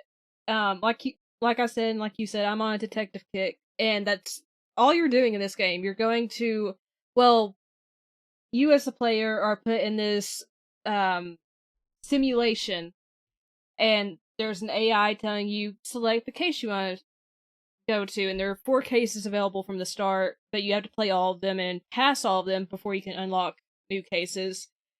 So I've been going in order, and you just select the one you want, and then it puts you in a recreated crime scene, and your job is to go around, look at the evidence, but they have a 70-30 rule, so 70% of it's going to be evidence, 30% is going to be your logic and deduction skills with solving these cases. So I've just been going around thoroughly looking at everything I can pick up, trying to write down all the information. I'm using my notepad and a pen to write things down. There is a notepad in the game, but I don't know, it feels more natural to write it down handwritten and have it available. Now you sound like Zack. That's what I'm talking about. That's how you remember better. Yeah. At E3, I'm furiously taking notes on my phone. I phone. feel like an and he's just actual detective when I'm writing. I'm like, okay, let me write down these details that may or may not matter. Me having a notepad at E3, Scott, was that I got some developers to talk to me just because of that. Yeah? It was a talking point. So there is something about pulling out and taking notes on your phone that makes it feel like you're just texting somebody, or you know what I mean? Like, I assume that's because we're old. There is an in-game notepad you can use, but I'm just going the old school route here. Yeah, because you're a detective. Yeah. Yeah, you're here to solve crimes. But it's actually pretty difficult because of the 70-30 rule, obviously, and you can get things wrong. Every scenario or case, whatever you want to call it, has a set of questions you have to answer, and you have to get at least half right to pass. And the first few cases are relatively easy. I did fail one case, and I have to go back, and the game does not tell you which questions you get right or wrong. So when you go back and play, you just have to kind of guess which one you got correct, and try to figure out what you got wrong, and hope for the best. So it does not hold your hand. That's great. It's really interesting, and it's dark. You're gonna see some dark stuff when you play this game. There's like cadavers and stuff in the trailer, like... I haven't seen any cadavers yet, but you will see, like, chalk outlines on the floor, blood splatter, you'll see murder weapons, you see drugs, you see things about, tough topics, stuff that actually goes on in real life. Oh. So, yeah, this is not a game for the faint of heart. Are you referring to the R word that nobody feels comfortable saying anymore? Not that. Oh, okay. Other stuff. Got it. I probably shouldn't say just to keep the family friendly thing going. Right. But yeah, it could be disturbing for some people. Just knowing what's going on in these cases and what's happening and putting the pieces together. But if you're into detective stuff, you're really gonna like this because it does make you feel like a detective. Because you have to put the pieces together yourself. you don't know if you're going to get things right or wrong. And if you fail a case and go back, you don't know what you got right or wrong. So you just kind of have to feel things out and try to piece things together the best you can. And That sounds really interesting. yeah, I'm really enjoying it so far. But like I said, I did fail a case. So I'm already itching to go back to try to figure out what I got wrong and what I missed, because there's so much going on in this one case that I'm like, okay, I gotta go back and reevaluate everything. Like, what did I get wrong? What did I miss? Like, I'm invested. I like that it's not afraid to, challenge the player. Oh, it's definitely not afraid to. You do not get hints at all. There are no hints whatsoever. So, Are you finding that a struggle though? Like, do you ever just kind of get stumped and get frustrated and feel like turning it off?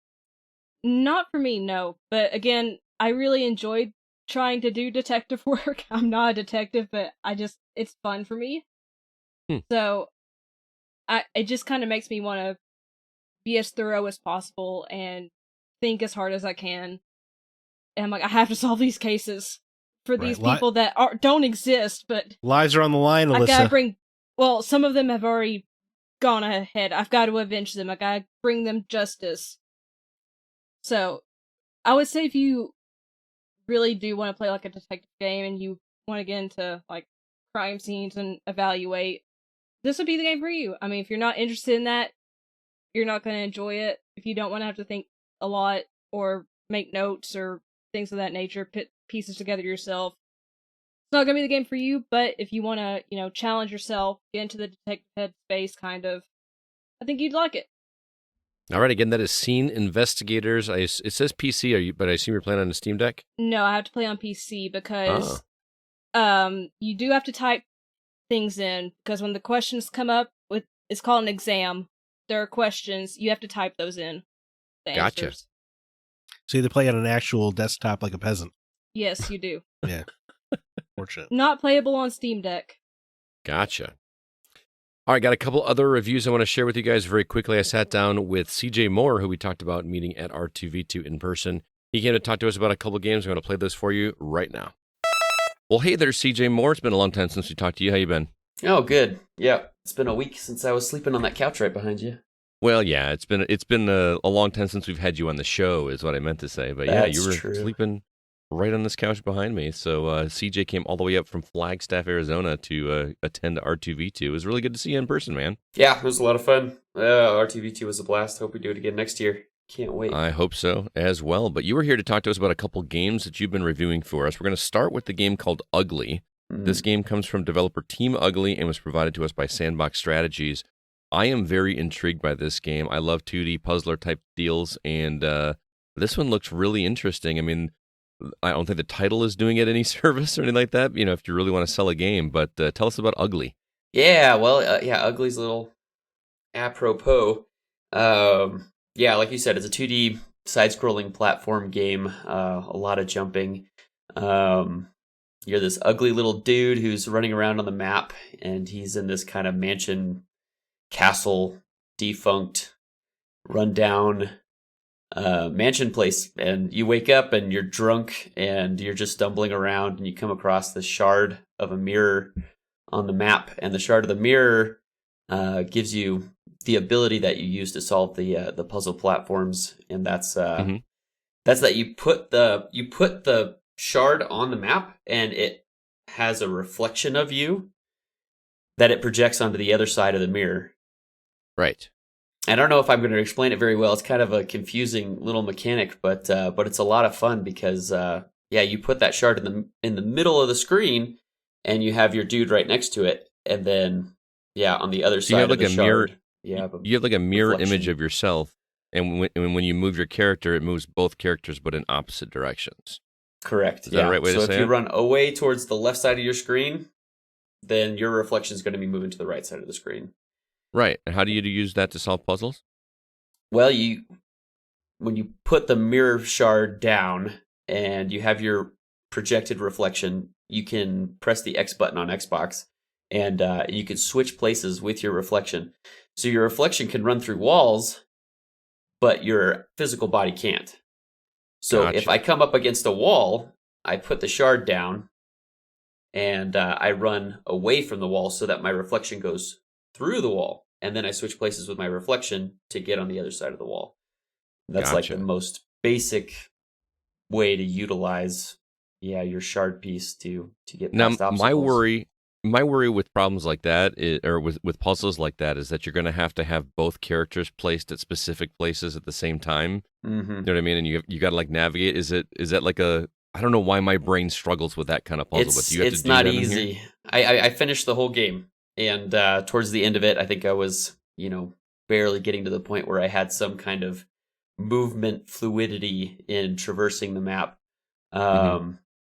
And it's not easy keeping track of yourself in two places at the same time, especially when it comes down to obstacles where they'll impede your reflection, but not your Mhm. physical body. And Right. so you can actually get it to where you're moving through two different puzzles at the same time, um, but you're still moving in tandem with your reflection.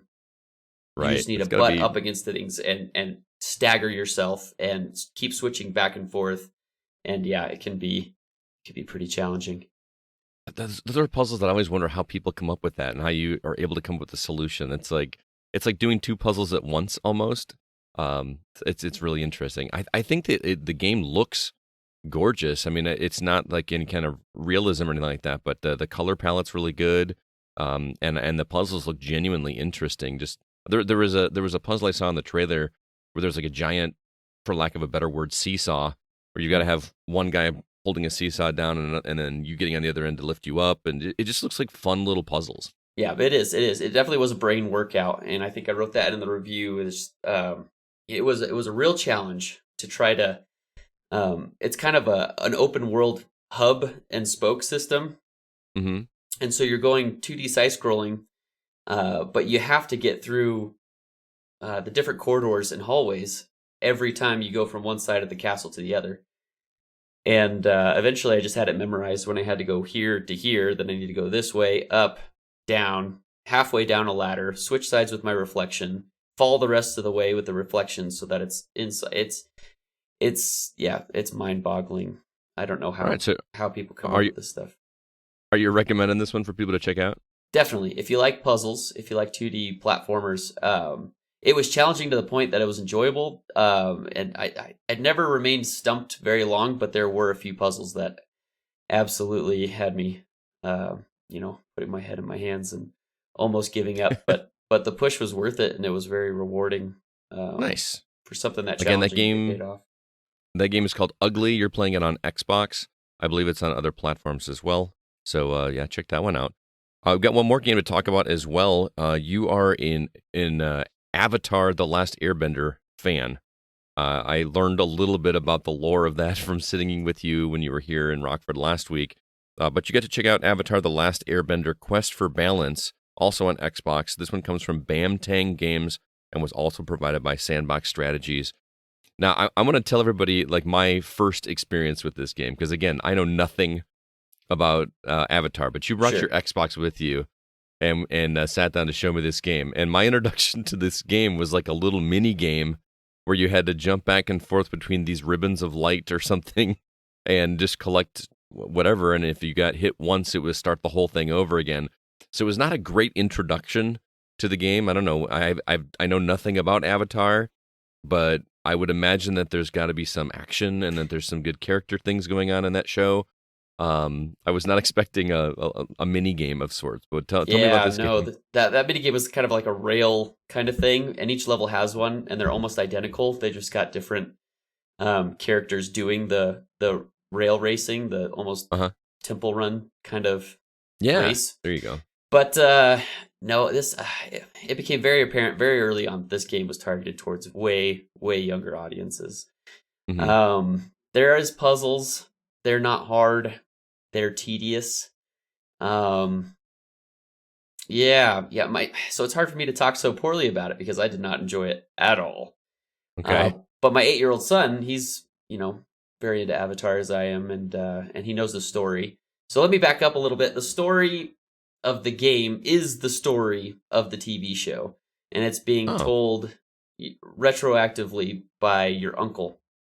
Hyro, and him and other members of the White Lotus, which if you know Avatar, you know what that is. But they're telling the story about how Avatar Aang was frozen in the ice, thawed out after 100 years, to the middle of the war with the Fire Nation, and yeah, it's the same. It's the same story. Nothing changes in the story. You just have to play through the story that you've already seen, and do these annoying little puzzles where you utilize members of your party. Yeah, you go collecting the members of the party, and it sounds fun. I mean, the idea is so cool because I love these characters. Millions of people love these characters, but having to use them and use them in a party where you switch places with them, and you have one of them stand over here, and this one goes and jumps on a seesaw, and this one goes and snuffs out fire so that the third one can get through. It's very time consuming. It's not challenging. It, like I said, it's just tedious. They really phoned it in on the artwork as well. It's kind of this inferior semi 3D kind of kind of this 3D medium that they're using, almost like, I want to say like Futurama. If you watch that show, it's got places where they actually use 3D art. It's nothing crazy, but they use it in tandem with 2D projection, and it does not work with Avatar. They would have been a lot better off just keeping it 2D. They'll do like shot for shot cutscenes of something that actually happened in the show, but instead of using footage from the show, they go ahead and they make a really, really bad 3D rendering of it. And yeah. Oh, that's a bummer. Yeah. I think what's interesting about the puzzles is that they tried to go right smack in the middle of making it easy for kids and fun for adults, but it did like, I haven't played it. This is just me from watching you play it. I feel like the word tedious is not what you want in a kid's puzzle game. You know what I mean? Where kids, from my experience, have very short attention spans, and they're not going to muscle their way through a tedious puzzle. Right. When they're going into a game, probably more for action, which brings me to my next question. Is there any combat? There is. Yeah. The combat mechanics are very simple. There's not a lot to it. The first boss battle was Aang versus Zuko, which was supposed to be really epic. It was fun to watch in the show, and it would have been fun to recreate that if they had tried it all to make it challenging, if they tried it all to make it cool. But no, you just do your little airbending attacks, you're pushing air, and then you dodge out of the way of the fire, and then you push some more air, and it wasn't hard. It was very straightforward, and yeah, not very fun. And yeah, the first thing you saw when I fired up the game was one of those little rail races, and there's one on every level, and they're so boring. You're just, like you saw, you're just jumping from rail to rail, trying to avoid objects that are coming at you. Right. And yeah, but just no. My son really likes the game, and I expected him to have been a lot further ahead than me, but he's still stuck in the first little area, and for some reason he's very happy wandering around that first map. So good for him. Maybe I'll have a talk with him about quality gameplay. But well, I guess I don't have to ask if you like the game, so I'm just going to ask one more question. Do you get 1,000 achievement points in the first 45 seconds? Negative. No? It does not. No, it does not lead that. I think I'm up to maybe 25 achievement points. Oh wow! And I've put at least 8 hours into the game. It's really bad.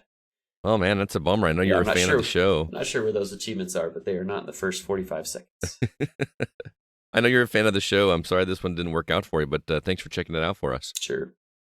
Again, that is Avatar: The Last Airbender, Quest for Balance. And CJ, it's a pleasure. It was really good hanging out with you this weekend, and thanks so much for being here to check out these games, and I guess we'll catch you next time. Okay. Glad to be here. Thanks a lot, Scott. Talk to you later. Later, bye. Thanks so much, CJ. As always, it's a pleasure to talk with you. I want to remind everybody very quickly about how you can follow The Gaming Outsider online through our social media outlets. First off, facebook.com/groups/TheGoCast is our Facebook group, and I highly recommend you check it out. I try to keep it updated with as much relevant video game news and fun topics as we can, as well as everybody else's contributions. New members over there, Angela Martin. That is the mother of one of my students that was in my class several years ago. She was the one that her daughter wanted to be a voice actor. Do you remember that? Oh yeah, she Mhm. met Sissy. Yeah, that was really cool. Also, Griffin Monagold, Jason Morris, Blue Bear Heating and Air, sponsor for R2V2, Bill Junes, Nick Roberson, and Jonathan Meyer. So I assume a lot of these people are people that we were able to convince to come join the group over from the convention, which was our goal when we first did this 4 or 5 years ago. So, hey, new members, welcome. Hope you guys are enjoying the podcast as well. Also, our Discord server is live and thriving. If you'd like to check it out, there is a link for it in the show notes for this very episode. New members over there are Foil, Sass Factory, which Sass Factory, by the way, is the bride that was married at R2V2 by John Oh, St. John yeah. himself. Oh yeah, Also, she was very emotional up there. She was Aw. emotional. Mm-hmm. It's almost like she got married or something. Also, Recon Die, Sleepy T, and Lady Tigress have also joined the Discord server. So welcome. Hope you guys are enjoying it. If you are listening to this episode for the first time, we'd ask you to do us a favor. Drop us a review on Apple Podcasts or wherever you listen to the episodes. It helps us get the word out there to more people. We would appreciate it. Lastly, our website is thegamingoutsider.com. There you can find all of the episodes if you want to listen to them on there. Or you can also see our written content, which where we try to review some games every now and then. And you can check out the reviews there. Again, the site is thegamingoutsider.com. What were the reviews we published this week, Alyssa? We had... We have Party Animals and Starfield that we published this week. Yes, both were Sean Coates games reviewed. So if you want to read more about those, head over to the website. Thank you very much. With that, we're going to now go into our From the Outside In topic.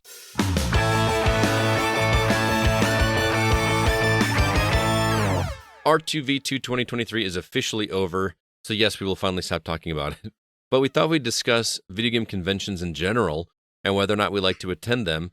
For those of us that do like to go to cons centered around games, we're going to also share which aspects of the events we like the most. Like, why do we go to these events so much? Perhaps we'll get some insight from the listeners about what we can do better for next year's R2V2. So I want to talk to you guys first before we get into the listener comments. Do you guys enjoy going to gaming cons? I know, Alyssa, you weren't able to come this year. Zach, you came, but I wasn't sure if it was more just to, come hang out with the crew or if you actually like the cons.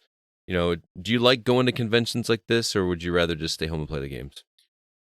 Oh boy, tricky topic. No, I did. Of course, I loved going to R2V2. Would I have gone if it wasn't the Gaming Outsider? No. Yeah. I'm not a huge convention goer. This year, I mean, I did go to that the Tombstone Redemption Red Dead one. Mm-hmm. But for me, usually it is I have a credo. You see, hell is other nerds. I love all of these things, but I cannot stand most of our ilk. People generally don't know how to behave. It's like they haven't done a lot of socializing, I guess. I mean, most of us stay inside our homes all the time, so. Right, but you can also just still be a human being. True. But there are so many that just cannot. I know a lot of people have a problem with the odor of conventions, but that's never really been. To me, it's just more the abrasiveness of a lot of individuals, or the bizarre conversations they'll try to have with you, and the weird, like, total stranger, is like, hey, what's your favorite Halo? And you're like, oh, actually, I think it's probably the first one. Like, first one, you can't even do a wield. And it's like, what do you? I thought, what? Okay. But people just immediately, they just don't know how to converse. Disagree. Yeah, they don't know how to have a conversation like a human being. Probably because they've only spoken on Twitter and forums. So that's my personal thing. I do like meeting creators and stuff. But for video game conventions is a lot different than, say, a comic book convention, because we don't often get to see the video game writers and directors at video game conventions. Mm-hmm. It's not something video game fans seem particularly interested in, which is weird to me. Because dude, I was geeking out when I met Roger Sharp. Yeah. In R2V2 because he's such an important member of history, right? Yeah. And I love meeting voice actors as much as the next guy, but I would much rather meet like the writer of a video game or the design director, or meeting the animation director of Spider-Man. E3 was cool. Like, I want to meet those people. I want to meet the people who actually make the video games, but they're just not usually at conventions, unfortunately. Because I guess there's just not a lot of people like us. Right. But I feel hypocritical. I mean, I did have fun at the Red Dead event, but it was also it wasn't just a nerd thing, right? It was an old Wild West town as well. Mhm. So it had some other stuff to do. But that was another great example of like everyone there was just behaving so strangely. And I've just never people are always like, yeah, I don't know. People are like big fans of Captain America right at a comic book convention, but they've never actually read the comic book. They've just watched the movies. Mhm. And I don't know why that just irritates the hell out of me. Mm. Yeah, or people at the Red Dead event. There's a little like trivia while we were waiting in line for the voice actors, and one of the questions was who was the developer, which division of Rockstar was the developer of Red Dead Redemption, and nobody raised their hand.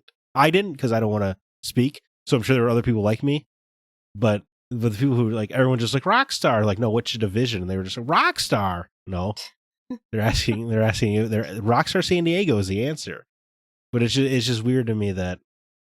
You're filled with a bunch of people who act like elite nerds but haven't done the homework, and that's just annoying in multiple fronts. I get what you're saying, but I also think it's okay to, be a casual nerd that just really likes something too. You know what I mean? Agree, but having a Captain America sleeve and never having read a single comic is just weird to me. Oh, I see. Oh, You're talking like a tattoo, you mean? Yeah, like the person I'm referring to in particular had a full Captain America arm sleeve. So I asked him who his favorite Captain America writer was, and he said he never read a comic. Oh, And that's bewildering to me. he just loves Chris Evans. Yes, or probably watches the movies on repeat, which fair enough. It's weird to me to be a fan of something that hardcore, but never feel the need or desire to investigate where it came from. right. But I know that's these are all very particular things to me. So hell is other nerds, I guess is my conclusion to convention. R2V2, however, everybody was great. Don't get me wrong. Yeah, we didn't have any issues this year. Nobody was taking pictures of feet. Yeah, that's true. Yeah, that was the thing last time. Nobody stole anything. that's good. cool. I thought about it. It was you know what? Actually, to R2V2's credit, I don't want to rub or pat ourselves in the back too much, but everyone I talked to did indeed converse like a regular human being. Well, that was nice. yeah. I feel like it was most down to earth people. We didn't really have any. Maybe it's because it was smaller. Maybe I should just focus on trying to go to smaller conventions. Maybe. Mhm. So you're saying we shouldn't try to grow? We just keep it nice and nice. Yes, keep it nice and tight for us. small. Yes, but I'm already working on guests for next time. And we have to have a date locked in. Is it Yuri Lowenthal? Well, I mean he's on my list, but Yeah. that would be. Could you imagine? Oh, I don't know if we could afford him, but I'd have him sign the whole. Well, I was gonna say the whole Sands of Time trilogy, but he'd probably be pretty miffed. I asked him to sign Warrior Within since he's in it. right. I know you weren't in this game, but you got to sign them all, dude. Sorry. I don't want it to look weird on my shelf, so I need you to go ahead and sign this. Well, here's the thing: if we do it next year, it's gonna, the date's gonna be locked in already because we officially have Retro Video Game Week in Rockford. So if we do have it next year, it's gonna have to be Saturday, October 12th. So mark your calendars now, everybody. We're gonna, I don't know, Have it coincide. Yeah, I mean, we kind of have to at this point. But Alyssa, what about you? How do you feel about conventions? I've been to 3 conventions, and only one of them was video game centered, though. And I've enjoyed all 3 I went to. Of course, they were all different sizes, different things. The video game convention I went to was Retropalooza in Dallas, and I went because I had a lot of friends from YouTube there. And it was just such a lovely experience. I got there, I actually got to go into the convention center the day before it started because of the people I knew. And I actually got to buy stuff there before everyone else got to go in, and it was just great to meet these people that I'd only known through YouTube and hug them and take pictures with them, and everyone was super nice. I was there for 2 days, and yeah, it was a great experience. Everyone was really nice to me. I got to sign a couple autographs, which I was like, I don't deserve to be signing this, but okay, thank you. Wow. We We have a celebrity in our midst, Scott. Yeah, I know, right? That was back when I was on YouTube. And there were so many people there that were way bigger than me, and I mean, it was great to meet them. They were all really lovely, awesome people. That's the only video game convention I went to. I did go to Indie PopCon in Indianapolis. That was my first ever convention, and I got to meet Ron Glass there, which I'm a huge Firefly person, which my dad's like, oh, Barney Miller. I'm like, no, Shepard Book from Firefly. I don't even know who the hell Barney Miller is. He was on that show before, Firefly and Serenity. And also got to meet Christian Nairn, Hodor, and Esme Bianco. She was Ross in Game of Thrones, and she was lovely. She grabbed my hand because she liked my manicure and the ring I was wearing. Oh. And I did the picture packages with all of them, went to the Game of Thrones panel, and I just really liked going through Artist Alley and looking at everything. And I got to meet my friend Rachel Moore and her boyfriend Seth Hendricks there, and also my friend Scott Patterson, who goes by the original PSP. He's been in the video game industry, or he was in the video game industry. He's no longer in the video game industry. He was a really awesome person. And it was so cool because they had one of the Batmobiles from the Adam West TV show that you could sit in. Awesome. And there were a couple buttons they allowed you to push. You couldn't push everything.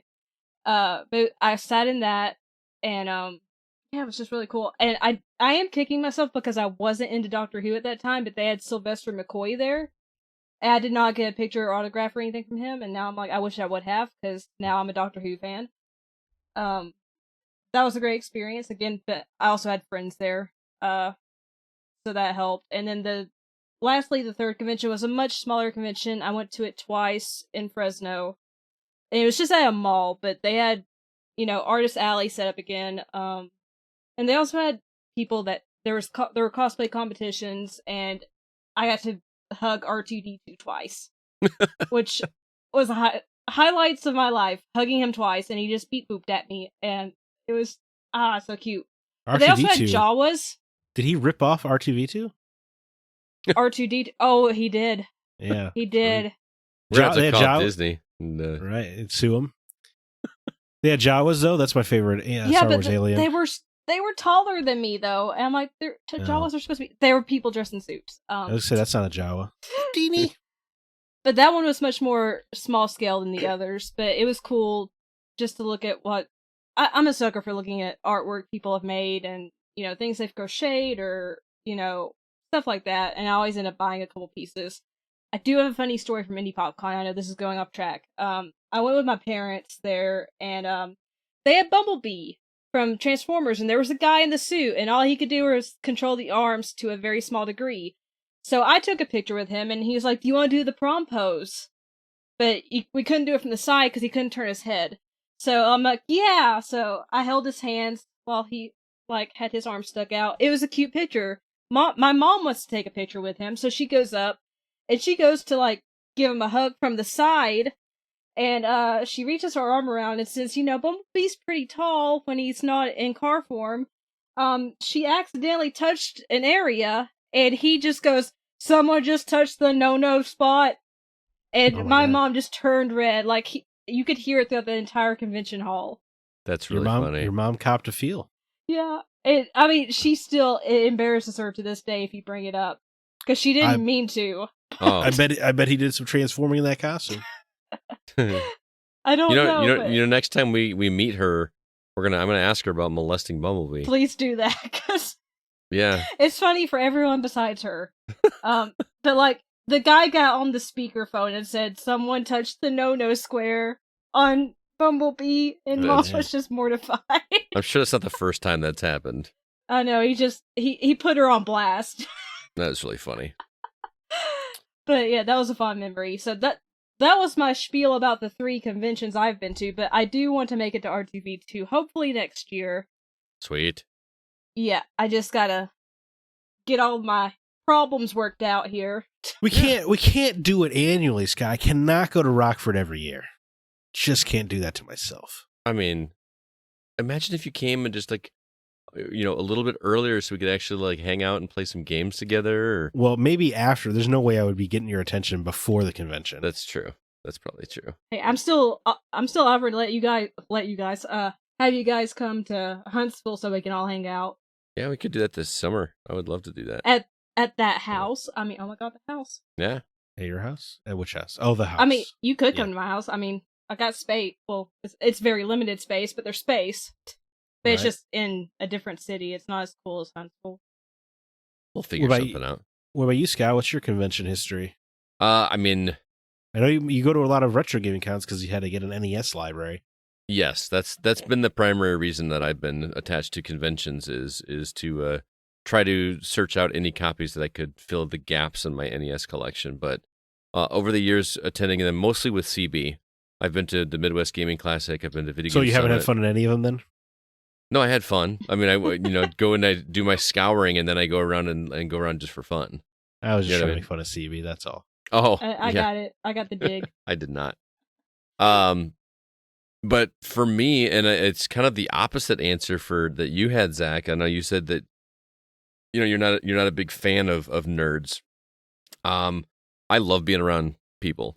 I love finding new people, and I mean, I feel like I'm somewhat of a salesman a little bit. I just like to go out and get a chance to get in front of people that I know are going to be interested in something I'm interested in, and it might help me lead into a hey, I got a podcast. Yeah. Would you check it out? Kind of thing. Right. It leads into a moment to slip me your business card. Exactly. I'm the same. I do like to be around people that have the same interests as me because I live somewhere where no one does. So right. when I get to meet fellow people, I'm like, fellow nerd. Maybe I've just known you guys long enough that you're all I need. There You're you go. interested in these things. Yeah. Well, I you mean, gotta remember. I'm perfectly content with just you two. Aw. I mean, Yeah. don't tell CB that. And we find out if CB listens.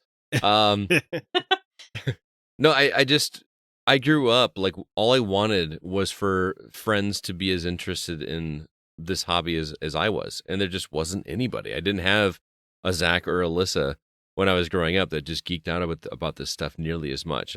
My buddy Dave played games. Roy played games with me, but I was, I felt kind of looked down on by adults and other friends that just, were more into sports and things like that than I was. So going to a place like a convention where I know that everybody I'm going to run into is automatically going to have at least a mild interest in games. Otherwise, why would they be paying $50 to go to this thing? So I just love being amongst my people and knowing that at any point I could have a great conversation with someone. Hey, what'd you pick up? Oh, well, here, look, check what I picked up, and show off a picture of my collection, and let me see your collection, and we should play online together sometime or something because I have the time. It's just I love meeting people, and I love talking to the people that dress up. Because I can do it without being creepy. You know what I mean? There was a woman that was dressed up like Aerith from Final Fantasy VII, and I just imagine, I don't know for certain, I just have to imagine that she just got hit on all the time and stuff. And it was just, I like being that one dude that just has normal questions for her. You know what I mean? Or like, hey, having fun? How many flowers did you pass out? Did she give me a flower? It was really cool. Oh, that is really cool. She had a little basket and everything. I got her last one. Thought that was kind of cool. Wow. So I did get choked by a Mad Moxie cosplayer at Indie Whoa. PopCon. I asked for a photo with her, and she just went and got my lanyard and tugged and had her hand there for the picture. I'm like, oh, okay. Was this an awakening of any kind for you? Or? No. But I wasn't uncomfortable. I'm like, okay, I'm just going with the flow here. Nice. That's great.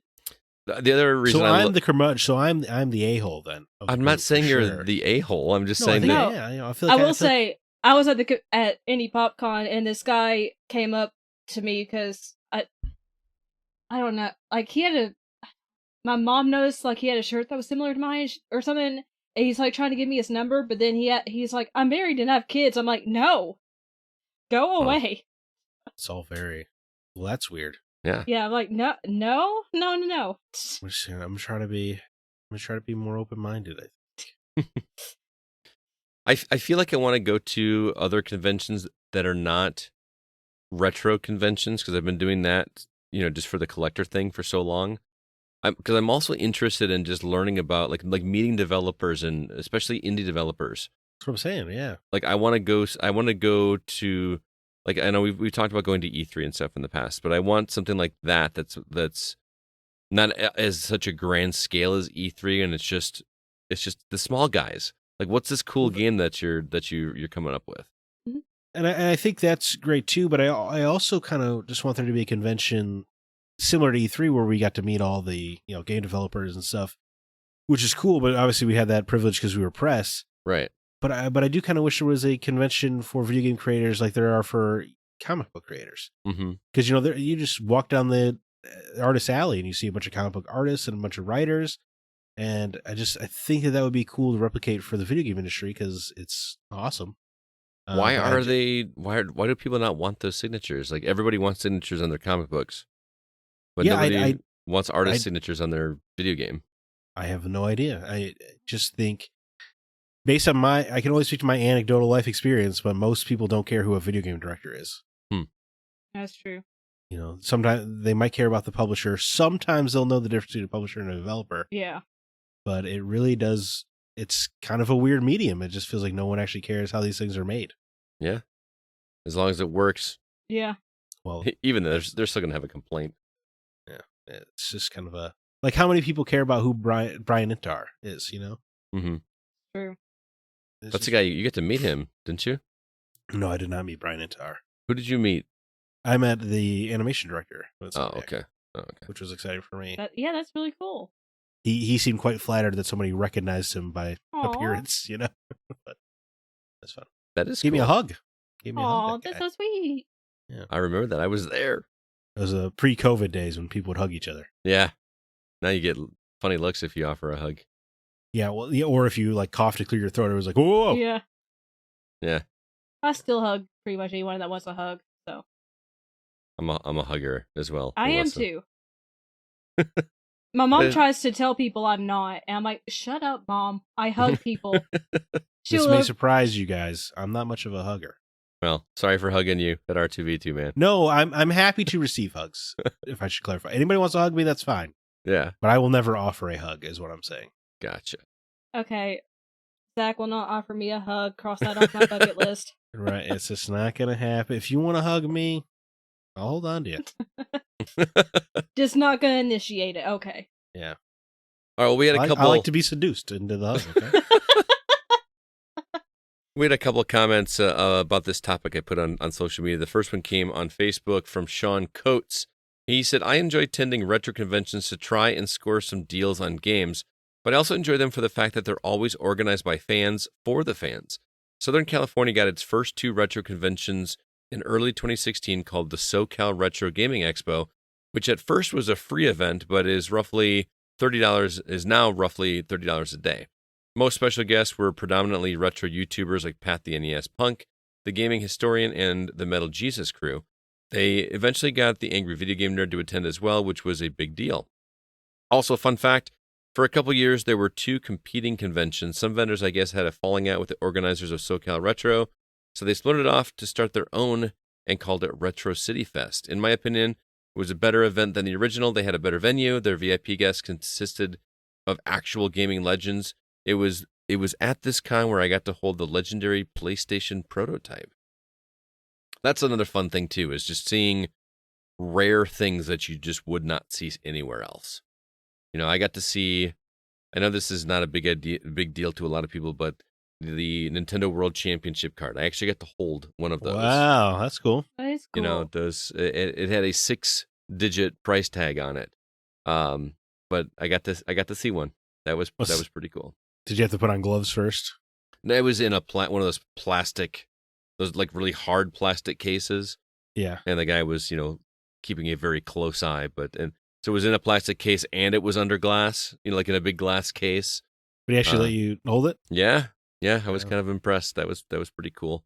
Or just like stumbling across like anything from my Zelda collection that I didn't even know existed.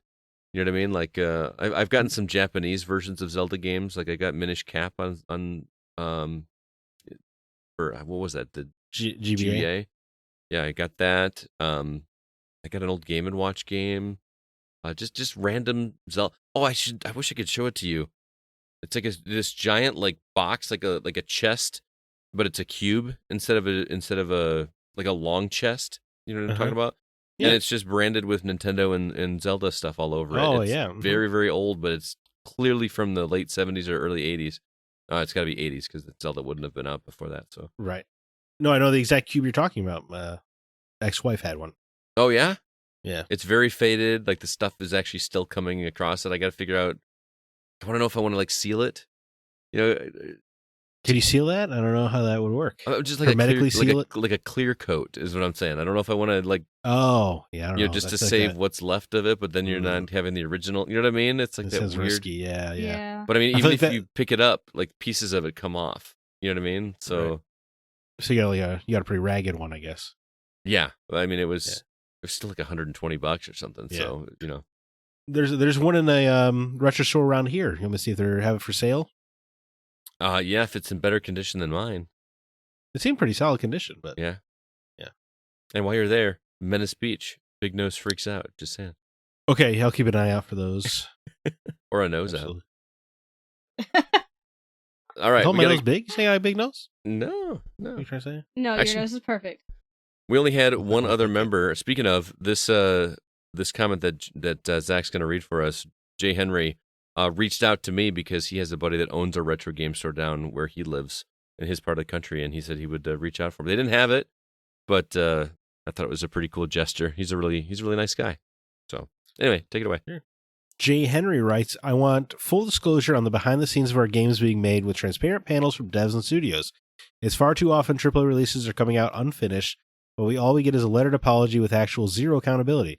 We can obviously tell if sequels such as Call of Duty are just copy and paste release, and barely listen to their audience and gladly take our money in the process with DLC. Give us some panels where we get to challenge and question these developers and what their actual goals are. Without us, this industry wouldn't thrive, and I feel like we have no voice in this industry. Well, Jay, we were just talking earlier. I can tell you why we don't have a voice, because no one doesn't buy them. Yeah, Mhm. that's why we pay with your wallets, and we don't. We just buy it anyway. I'm part of the problem, clearly. Yeah. Well, you know what I was thinking about as well, as I think a big part of the problem is every game that releases unfinished, the industry celebrates when it makes its comeback, in That's quotes. So you're giving them basically a whole second PR window. Mm-hmm. So in reality, like, they're almost incentivized to release it unfinished because everyone's going to buy it at launch. Yeah. Cyberpunk's a great example of this. 12 Yep, million that's people what I bought was it. thinking about when you said Yeah. that. Delisted from the stores, but people still bought it anyway. And then it makes, they've patched it up. Everyone's like, oh, it's so great now. What a comeback. And now they've got all the momentum of being wow, what great guys. They stuck with it. They finished the game that they sold. It's very, I don't know. I was thinking about this quite a bit over the past It's week. kind of funny how much they're praising that game with it with the new launch, like almost like it's a brand new game, and like it's just this best thing ever, and the story's amazing, and They're treating it like it's some underdog you have to protect, even though it's sold 20 million copies. right, yeah, I mean, weren't they even advocating for players to start a new save if they got the Phantom Liberty DLC? Right, because of how it's been rebuilt from the ground Yeah. up. Yeah. So it's just very, I don't like it, man. I hear you. I think it is. I think if you're a marketing team, you would have to look at that like it's actually better for us financially if we launch it broken. Yeah, It Look, really like, is. because you get another, like you said, you get a second window, Yeah.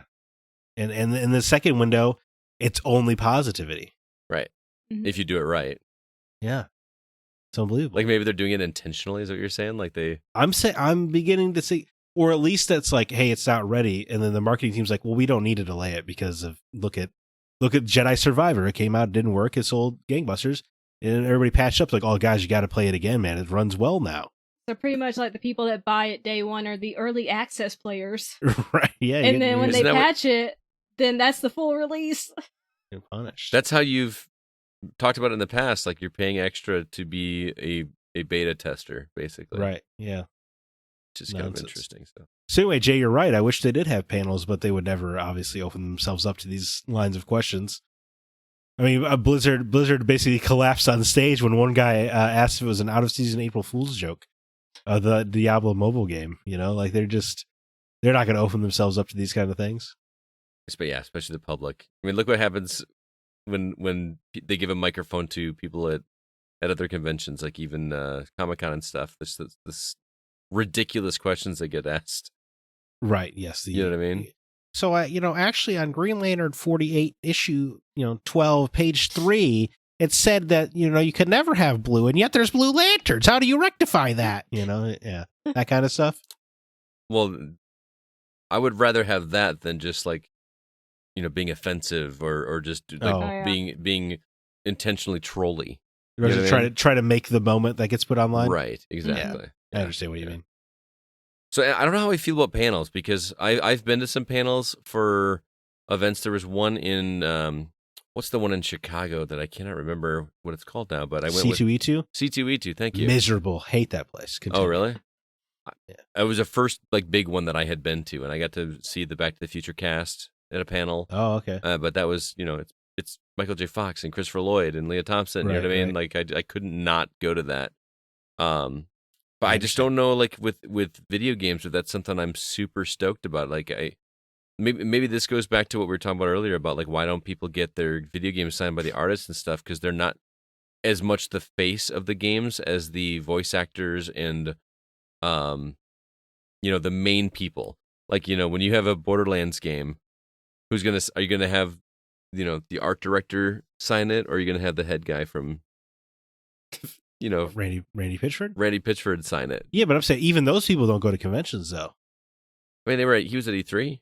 No, I understand that, but that's also a sales pitch environment. Sure. But I'm saying, like a fan-driven event, you don't have a Sam Lake or a Brian Intar or a Ken Levine. Yeah. Do you think And, that's because like the industry just still isn't accepted as legitimate as comic books and film? And There's just no way that's true, though. I mean, the money would say otherwise, right? Yeah. Interesting. I don't know, but with panels, like I said, I enjoyed it, but I don't think it's something that I would normally seek out personally. Like maybe it's because it's an interactive medium. I want to go do something where I'm interacting, where I'm playing a game. I want to get my hands on a game, or I want to hold a retro game in my hands and look at it before I'm purchasing it. You know what I mean? Like maybe sitting and hearing somebody talk, while it may be interesting to people like you, to the three of us, but I'm always looking for a thing, like maybe it's because I'm a teacher, I'm looking for that thing that's going to wow a kid. You know what I mean? And no kid wants to go sit and hear a lecture about something video games. They want to go experience the video games. You know what I mean? Meet the characters and hear the voice that they've heard for scores of hours in front of them using that voice, and that voice came from that person instead of my TV. You know what I mean? Right, yeah. No, I understand. I'm not I love meeting voice actors too. I flew out to Arizona to meet the Red Dead 2 cast. I'm not immune to these things, and it is exciting, and you do walk away with fun stories and stuff, and I get all that.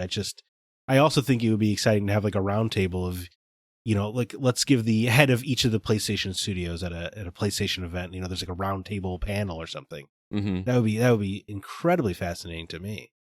Like just to be a fly on the wall observer, or to be a media driven interview? I was saying, like, if they brought back the PlayStation fan event that they don't do anymore, mm-hmm. and if they had just a panel there that was like, here's Ted Price from Insomniac, or Herman Hulst from, I guess he doesn't work at Gorilla anymore, but or Corey Barlog from Sony Santa Monica, and they all sat around and talked about the industry or something. That would be one of the most riveting conversations in the world, I would think. Yeah, but this industry just doesn't care about making that happen. Maybe that needs to be like a podcast, where instead of like you hearing the same person interviewing people all the time, you just somehow figure out how to get people in a room together that are able to talk to one another. Right. But that is the difficult part. You know what I mean? Because not everybody is able to sit in front of a microphone and have a conversation with people. And I'm not heaping praise on ourselves, because I don't do this very well myself. But you know what I mean? That not everybody has the ability to have a conversation like that is interesting for someone else to listen to. It's got to be driven. There's got to be some kind of moderator, right? Like an example. What's that podcast that you had me listen to a couple episodes with Troy Baker and Alana Pierce and Mike Bithell? Watch this, and yeah, like that. That just feels like you're just dropping in on a conversation with people that are in the industry. Although Alana Pierce is more on the media side, so she could kind of be considered to be the moderator or the media. Right. She got her origin in the media, right? Now she works for Sony Santa Monica, obviously. But yeah. Mm-hmm. But I wonder what the secret is to getting people like that together to have an interesting conversation that doesn't dive into rabbit trails, and you know what I mean? Yeah. I don't know. Maybe we'll have to figure out what the secret sauce is. Huh? So it's worth investigating. Maybe. Well, that was a fun topic, guys. I am already looking forward to next year. And I'm looking forward to attending more conventions. Although like I said, my main drive is almost done. So Right, you'll have to find another cause. I'm not going through another. I'm not going for another collection, dude. You're not going to do the Super Nintendo after this? Dude, there's just no way. The Super Nintendo, there's like Hagane alone is like $1,500. And as the market continues to get more popular every year. Exactly. And I'm also on the verge of, I need to take things out of my life, and one of those is going to be DJing because it's just too much. Yeah. And that's the only way. That's how I funded all of this, so it's not going to happen. But anyway, next week's topic was going to be this week's topic, which was going to coincide with the new Mario Wonder game coming out. I wanted to talk about Mario games just in general. Which is going to be rough for Alyssa since she hasn't played them. I'll just be sitting over silent like I usually do when I don't know anything. I didn't know when I put this topic together that was the case, and I'm baffled. We're going to have a whole segment. We're going to make you play some Mario games, and we're going to have some fun with this. That would actually be fun, forcing me to play them and me giving my opinion. Yeah, we could just like go back in chronological order and have you play like the original Super Mario Brothers and see how you like that. But oh man, this is gonna be fun. Hey, I'd do it. We should do an entire episode just on the first 3 Marios. I'll do it. No, it's too much. Anyway, so yeah, next week we're gonna talk about Mario. What is our favorite games in the series? What the series means to us. Like I said, it was gonna coincide with this week, but I was not anticipating skipping last week. So stay tuned for that. But that is going to do it for this episode of The Gaming Outsider. Thanks so much for listening. This episode was produced by Kevin Honigford, and all the music you hear is written and performed by Grant Henry of Stemage and Metroid Metal. His website is stemagemusic.com. Stemage is STEMAGE music.com. Please be sure to email us if you have any questions or concerns. Our address is feedback@thegamingoutsider.com. Zack, do you have any parting words or recommendations for our listeners? The only one I can really think of, because I've been traveling so much, is this movie, The Burial. I believe it's a Prime original. I saw that on there. Yeah, starring really Jamie Foxx and Tommy Lee Jones. It is very interesting. Alyssa, you're correct. It's helping a small town community, or a small town funeral home owner. He got screwed out of a deal by a big corporate, funeral home conglomerate, and that's Tommy Lee Jones, and he decides to try to sue them, and Jamie Foxx is the lawyer, and Jamie Foxx, as always, is incredible. So it's, it's just a riveting little lawyer drama. These are the kind of movies, they used to make, and they only make as streaming originals anymore. Right. But it was a great little movie, and it's not, nothing in the movie is going to surprise you. You know what I mean? Like, it's a very, very safe plot, I guess, but it is nonetheless riveting as hell. Nice. Which is great. And carried by Tommy Lee Jones, obviously, is always great. Don't get me wrong, but Jamie Foxx is incredible. Nice. What was it called again? Is. The Burial. All right. Alyssa, how about you? And any time you want to take down a corporate overlord, I'm in. Yeah. I actually have 2 because I watched both of these shows pretty much the same time period, and I love them both, and they're pretty different. The first one is the one that most people are going to know about, and that's The Fall of the House of Usher. It's Mike Flanagan's latest. Excellent as always. I'm a huge Mike Flanagan fan. And it's just his take on different Edgar Allan Poe short stories. And just the way he structured it, and the demise of the Usher family. Every single death was just... it's like Final Destination worthy deaths. Okay. Wow. I am intrigued. I haven't seen any of the Mike Flanagan works, but... Oh, he is an amazing horror filmmaker and TV creator, writer. Yeah, I've got to check him out because he's supposed to be doing The Dark Tower next. He is. I recommend pretty much everything he's made. Midnight Mass I thought looked very interesting. Oh, that is incredible. Yeah. Incredible. So, Follow the House of Usher. Great. It's on Netflix. The other one is going to be more obscure, but it was an excellent show called Mouse. It is a K-drama, and it is a mystery. Okay. Well, I know K-drama is a way of life for you. Yeah, it's my new special interest added to the repertoire. Own it. But yeah, this was a very dark, disturbing murder mystery detective thriller. It even got to the point where it was kind of hard for me to watch because no one is safe in this show. And Okay. the way the plot twists over and over and over again, I'm like, how did they come up with this? Like, it was incredible. It is 22 episodes long. 2 are kind of optional episodes, but they do help fill the story out, and each episode is over an hour. Oh, The wow. last episode's an hour 40 minutes, so it is It's a movie. dedication. Yeah, they ended on a movie. But it was great. The only thing is, it is on a streaming service called Viki, or Viki, I'm not sure how you pronounce it. So, not like a super mainstream service. You can, though, if you wanted to watch this show, get a 7-day free trial, binge it, and then just cancel the trial. Is it that good? I would say yes, because Okay. I was thoroughly invested. And again, like I said, no one is safe. It's very dark, very disturbing. It even got to the point a couple times where I started to feel really uncomfortable, and that's when you know something's very messed up. Because I What's the usually name of don't it reach again? that point. Mouse. Mouse. Okay. Those are my 2 recommendations. All right. I'm going to make another music recommendation. I'm pretty sure everybody on the planet knows this already, but Blink-182 released a new album this past week, and I've listened through it about 3 or 4 times, and it's really, really good. It's given me some feels of old school Blink-182, and the what's crazy is the one that like stands out to me the most is probably like my favorite song on the album is a ballad called "One More Time." It's very reminiscent of "I Miss You." If you remember that song from Blink, like back in the day, it feels like a breakup song, although I haven't like really studied the lyrics. It just feels like one. But yeah, if you like Blink-182, this feels very much like that. And they did the weird thing where the album came out on the 20th, but they've been slowly releasing 1 track at a time until there was like 4 tracks a week before the album came out, and then they finally released the entire album.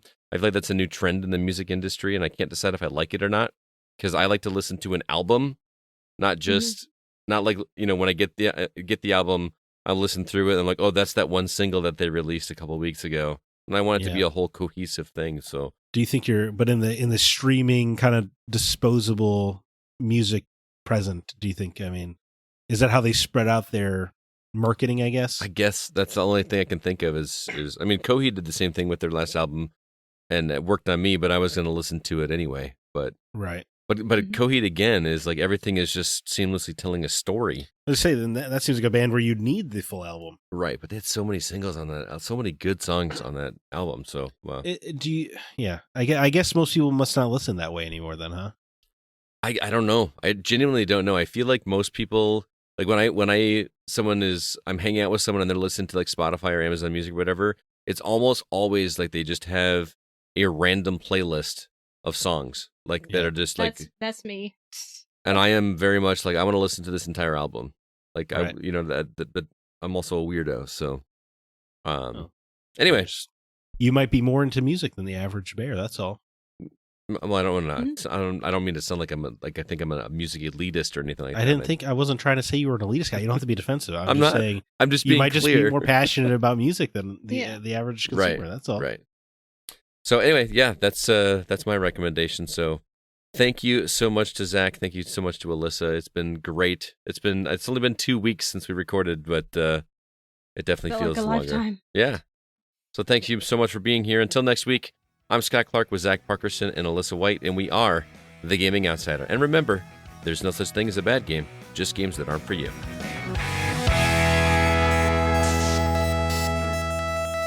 Are we still The Gaming Outsider, or we are Venom?